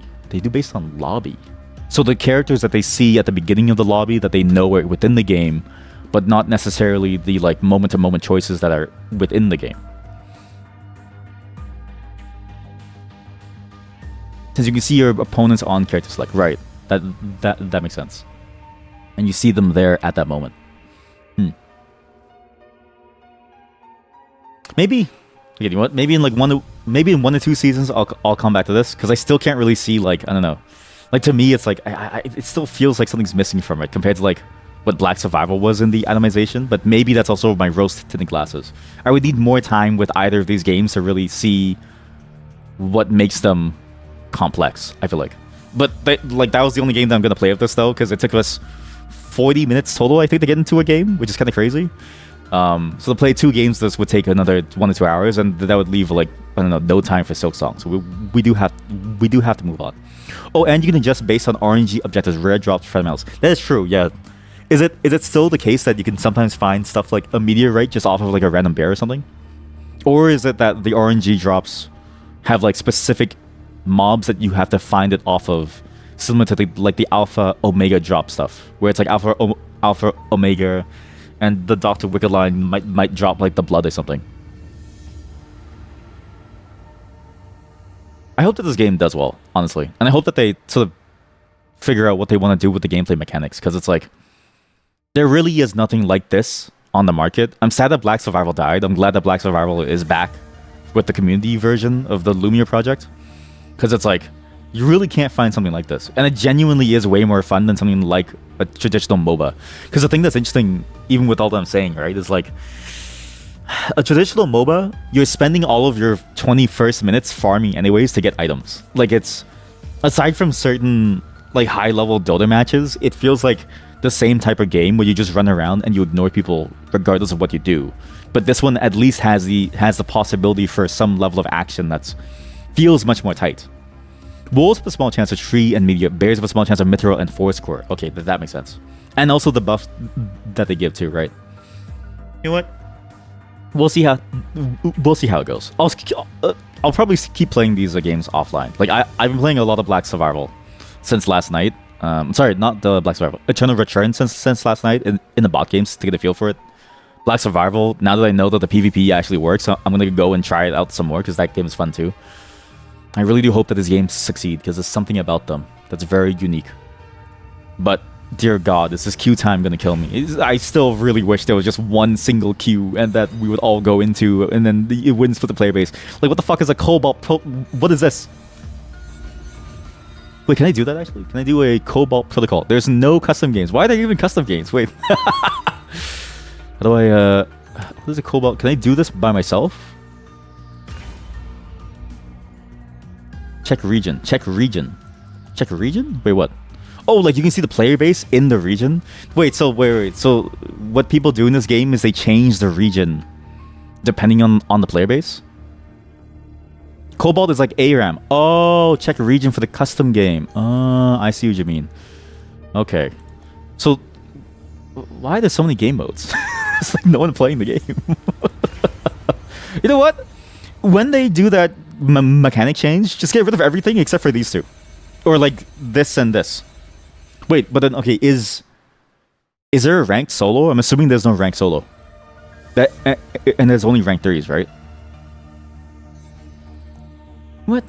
No ranked solos. Okay. Well, you know what? Then just get rid of everything except for these two. This is just too. This is just. There's just way too much. So if I change regions for the Europe, let's say, I am surprised that they have the ability for you to just change regions like that. There's ranked squad only. Okay. Union Circuit is another ranked. What? There's 2 ranked modes. Wait. So there's. Is it? Why? That's crazy to me because it's already hard to find a normal match, right? Then like if you split your player base at the rank level into a different thing. Union Circuits for people who want the 3 stack. Oh, okay. So what you're saying is that ranked matches you queue up solo and you get into a random team of 3, and Union Circuit is you go into your pre-made 3. Is that what you're saying? Because it seems like normal you can just queue for if you want to go 1, 2, 2, 2, or 3. So this is like the solo but 3s, but this is the 3s. Your non-solo 3s. That's just so confusing. Or is it like the leagues that other games do now, where it's like you have your quote-unquote semi-pro league?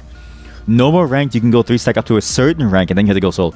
I see, gotcha. So it's like ranked flex. So this is the ranked flex mode. This is the actual solo, duo, normal ranked mode, just with the flex mix in it too, up till a certain rank. That's confusing. Wait, it's open. Wait, it's open in Europe? Alright, so Europe that's open. In North America it's not open. Is North America the only region with a time lock? That seems insane to me. So maybe we just play on Europe, because it's not that bad from a ping. I did hear that the Asian player base for this game is much higher, which granted, I mean, it is a Korean game first, so. All regions have time lock. Oh, but it's just different when the time lock might happen. I just happen to be at the right European time, right? Because it's like their afternoon. All right, Europeans, show me what you got. All regions have time lock except Asia. Man, that sounds a lot like Black Survival. How like the Korean player base of Black Survival was massive compared to the North American one. Let's try this rank mode. This like solo mode, and a new character, and we'll see what happens. We'll try. But I have to buy the character first. I mean, there's no way that the queue pops, right? So just buy someone new. Okay, matching canceled. New characters. I have only like 3 characters. I don't know, just new character. Who's a good broken character? Who's a unique character that we can try? Let's try Barbara. I remember Barbara being kind of fun. Like a shitty Heimerdinger. This is wait, team lobby. What? Go back. Like can't. Okay, leave. Yes, leave the team. Okay, game start. There's too many buttons to press. Barbara got reworked. You're reworked. Oh, okay, shit. Okay, well, that's why I'm playing solo, right? She's a boring zone mage. What? She's boring now. You just place turrets and throw spells. What? Wait, so she doesn't even play based on her turrets anymore? Like, she doesn't do anything with her turrets? Or her turrets are, like, not the main focus anymore? Why? That's interesting. That's interesting that they would do that to characters, and they would change the gameplay to make them lose their flair. She does, just not that much unless it's for a wombo combo. Turrets are main DPS, but you can't really like teleport off them or anything. Oh, so okay, yeah, so she's like boring now. Oh yeah, I see it, yeah. Wait, so she is just Heimerdinger, but worse now. Yeah, it's just zone mage now. Wait, so you can't even do the laser with your turrets anymore? Wow.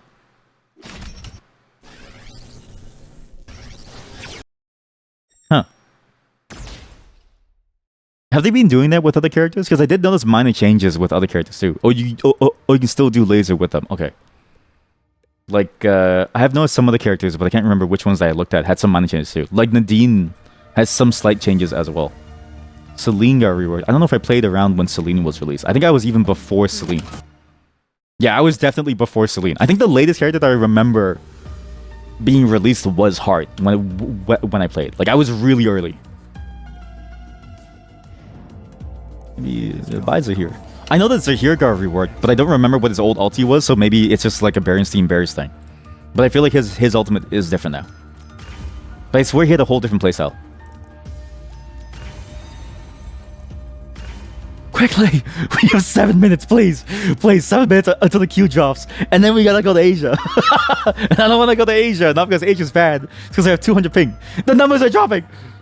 Please!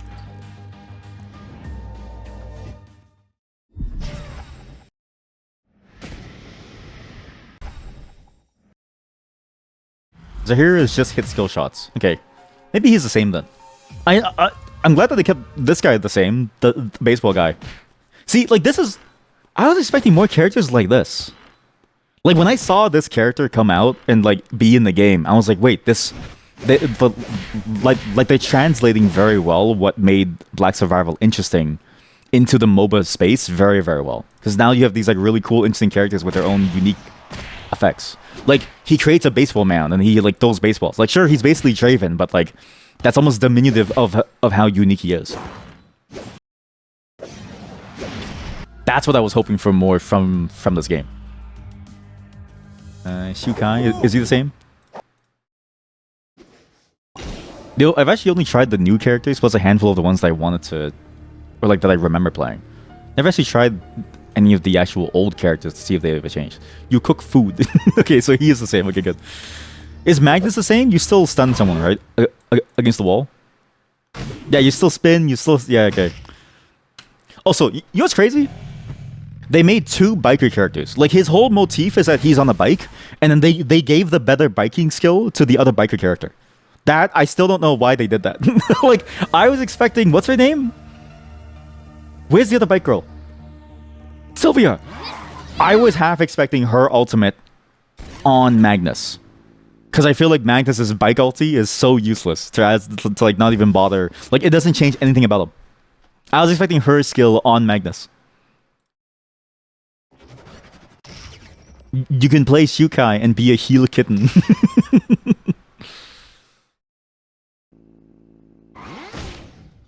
Yeah, even the food in this game feels very good. Like, it's like surprising how much healing you get from items now. I was surprised too to see the campfire mechanic. Of the mechanics, at first I didn't like the campfire, but then it's like... I realized that having the campfire, it forces everyone to be in the same spot when you have to cook items. And so it's like, it's interesting to like get people to have to be in the same spot versus just finding like an item to like cook with. It's way better. Nah, it is really good. Man hasn't played Dive, Bruiser, Crit, Magnus. Okay, maybe my memories are tainted then. Yeah, because I remember Magnus being awful back then. I remember Magnus not being very good. But the fact that he's a Crit Bruiser now, I'm curious what that means. So like he really does do a lot of damage now? Because I just remember playing Magnus, and again, I wasn't very good at the game, but I remember playing Magnus, and I remember thinking, if you don't land a stun, you don't really do much damage, and you're just there to be a wall. He has 2 ways to play based on items. Oh, 2 ways to play. Based on hammer and bat. Actually, yeah, does it boring tank or dive bruiser? Are the items differentiated well? Like, is it like... Have they changed the items themselves to be like very unique?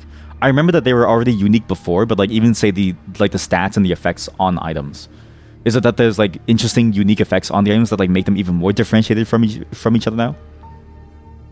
Also, is it true that there's no reloading in the game? So like all gun characters just keep on going at you now? Because I noticed that, but I wasn't, and I said that was true. But then now that you're here, I can get to confirm whether or not there is no more like ammo. Bat is dive, bruiser, hammer is tank. Just stat gain scaling. Gotcha. Okay, so just the way that they gain the different stats, like skill amp versus thing, right? No more need to reload. Okay. I don't think we're gonna get into this queue. I think, you know, we can talk about the game as much as we want, but I think the big problem is that there's no way to play the game. What? Why even bother having? I get the point of regions, right? But if you just switch regions to get the time, anyways, maybe just don't have regions. But then even if you switch to a region, it's not like you can find players. How do you play this game? Okay, well, that was fun. This game is a fun. I do enjoy this game a lot, and I do have fond memories of playing this game if it would close. I'm glad that Black Survival has an extra game version of it there that's like available for us to actually play. Thank you to the community for keeping that game alive.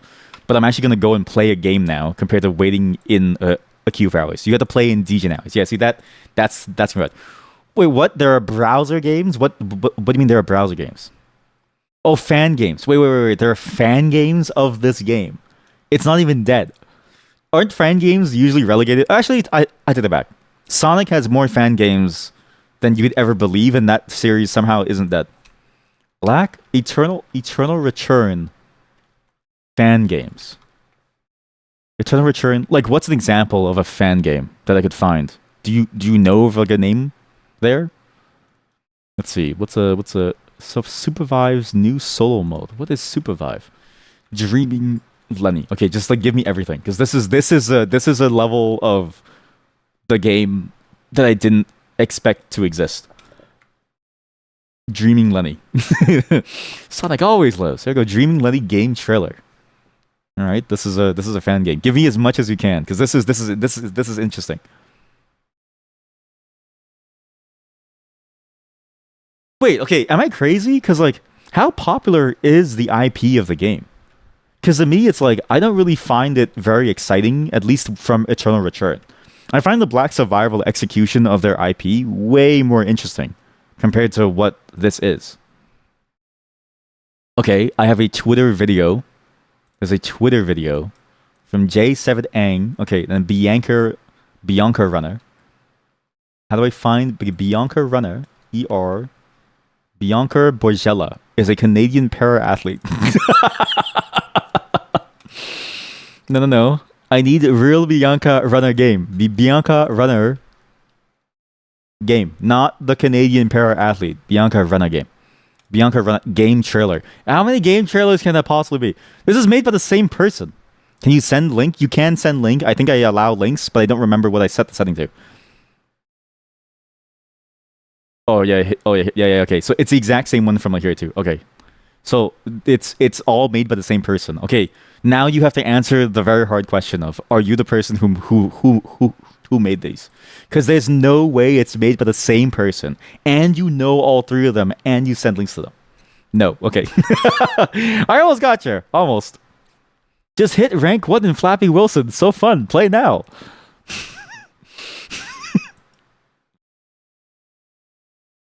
Wait, it's just Flappy Bird. Wait, it's just Flappy Bird. It is advertised so much as a meme. Wait, what? What do you mean as a meme? Ah! I can't read Korean.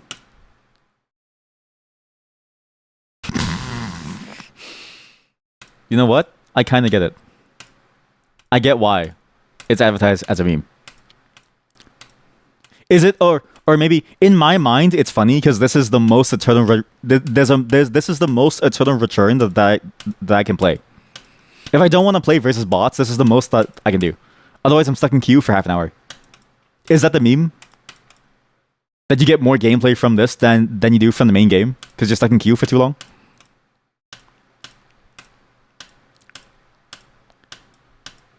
There's a change language button. It is considered a queue game. It's considered a queue game.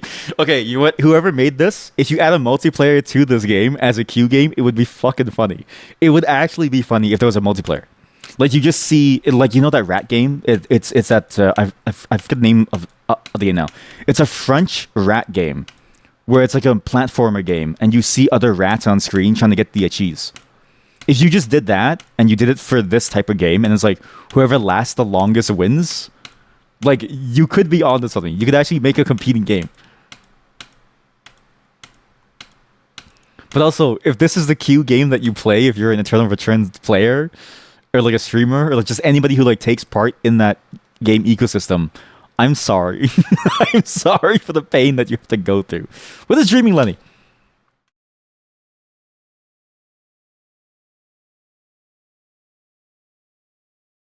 I don't need to know how to play. I'm a genius.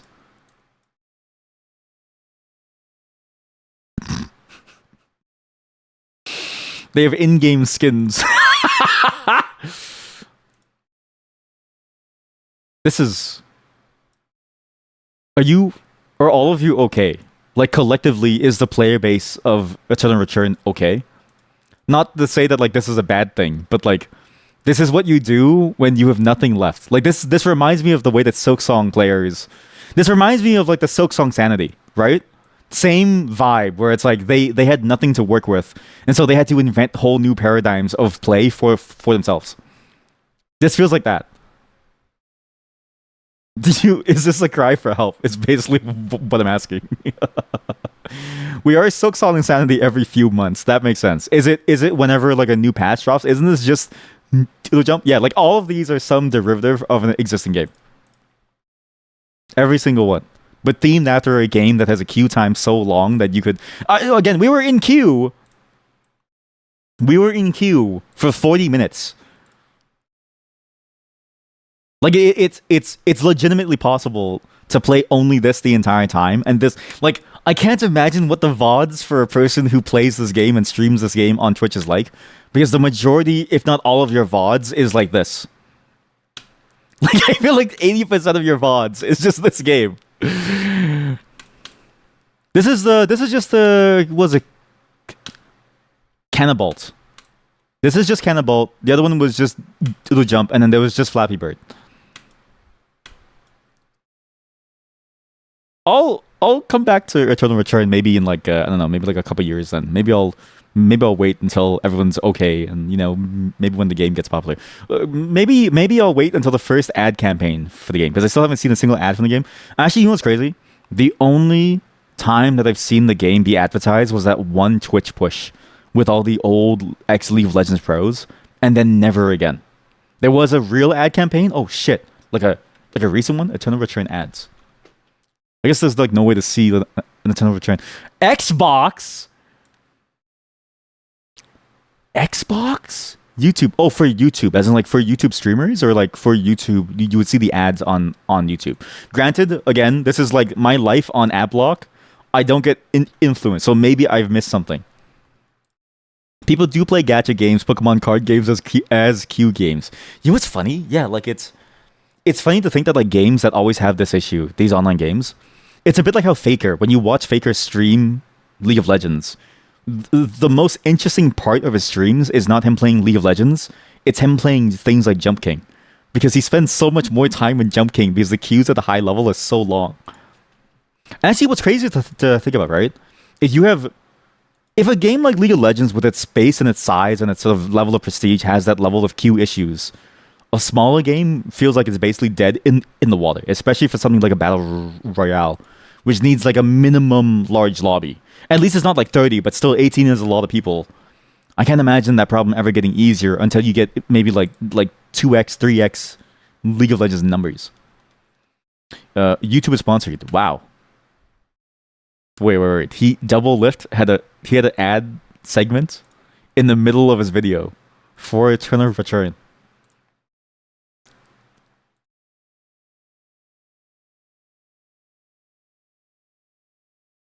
You know what's crazy is that like this is like it's not bad because this is the market that you hope to pull, right? But it does look bad when he says he's played it over a number of years, and you go to his channel and like for multiple months he's just been playing League. Like it's like if it's as good as it could be, as he says it was, and as unique as it is, how come he's not playing it? You know what I mean? Oh god, there's like nothing here. Wait, Return? Is it under the old name, Black Survival?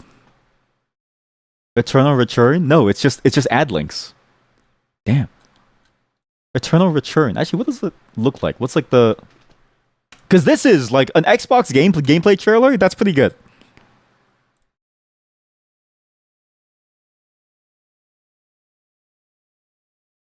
He played it every once in a while. Okay, maybe I just missed it then. Oh, I guess that makes sense.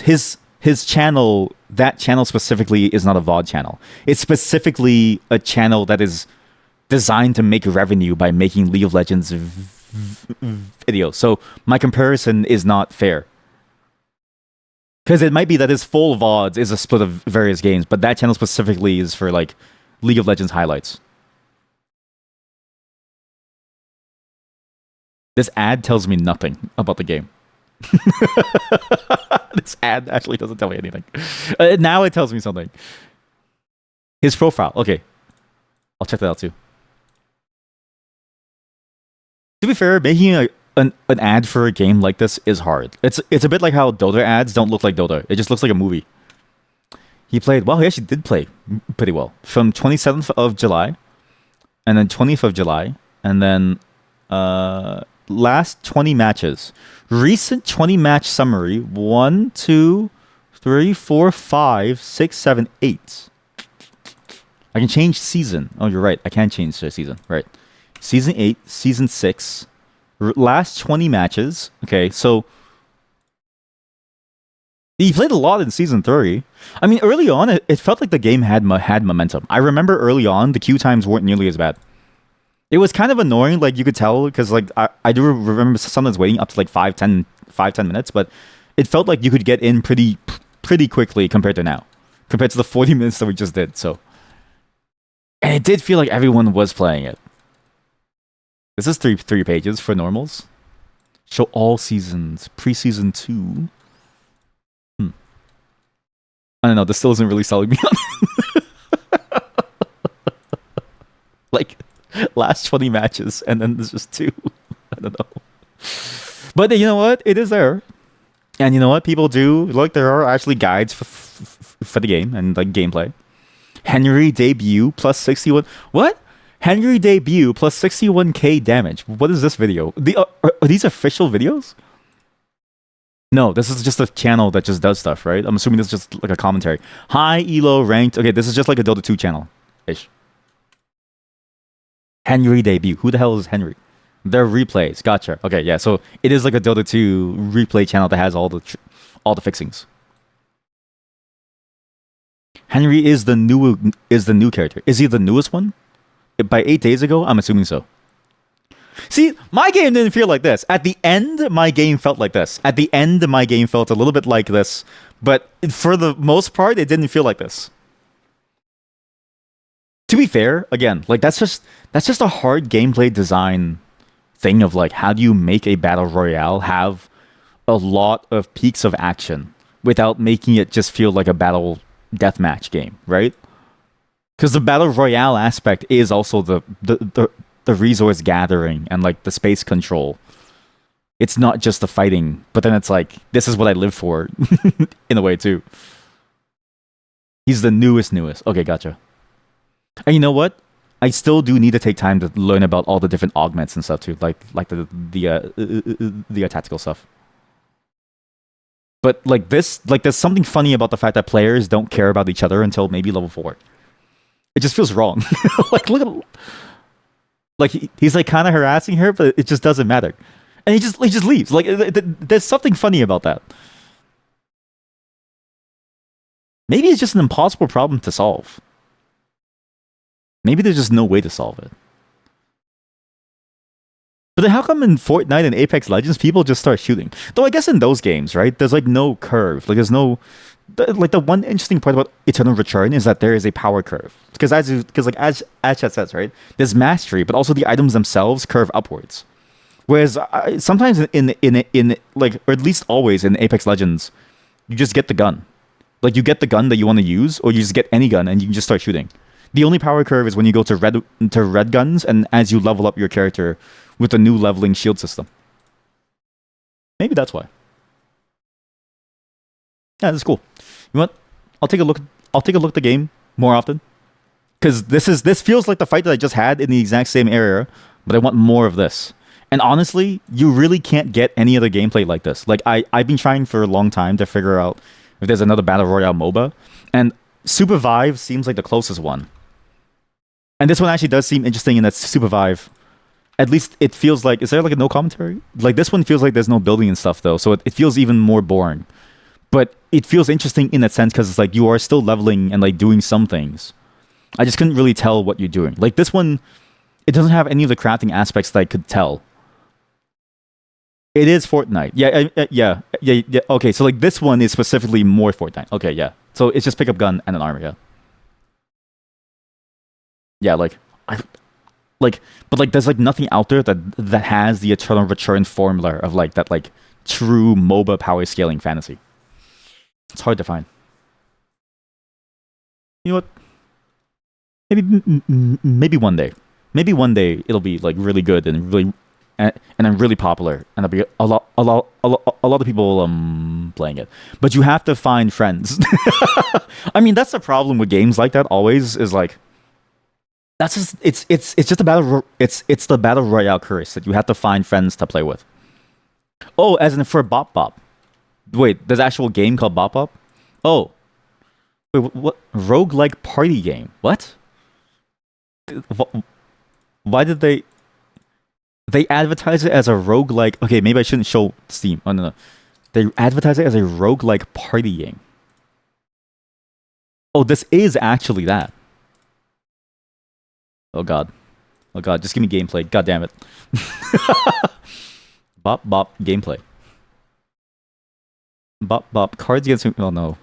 Bop gameplay. Okay, sure, you. Stop talking! Bop gameplay. No commentary. Oh. Oh. Thank you. Thank you, Massimo Solo. You deserve more views, bud.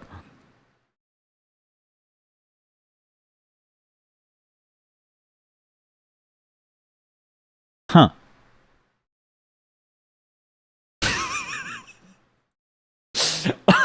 Of all the things, of all the timestamps that I could have clicked on, that's the worst example of the game that I could have seen. He's gonna die. He got caged in. Like, imagine that's your first view of a game. It's just a dude stuck behind a rock, punching the rock, and you go, "This is the game. Why would I play this?" All right, let's see some action. Let's see what this is. You know what? This is kind of sick. This is actually kind of cool. But then, does it have the same Eternal Return flavor of like item crafting and stuff? Because you mentioned that this is basically Fortnite, and then it's like, if it's just Fortnite, because again, it's like the Eternal Return formula feels really good. I like the power scaling fantasy formula. No item craft. Okay, so let's just find items like Fortnite. Okay. I mean, it still does look like a cool take on the game though. And WASD control. Oh, you build like a roguelike. Oh, that's what it meant by the roguelike thing. I get what you mean. I get what you mean now. Okay, that actually makes sense. And it's like churn, it's like round based.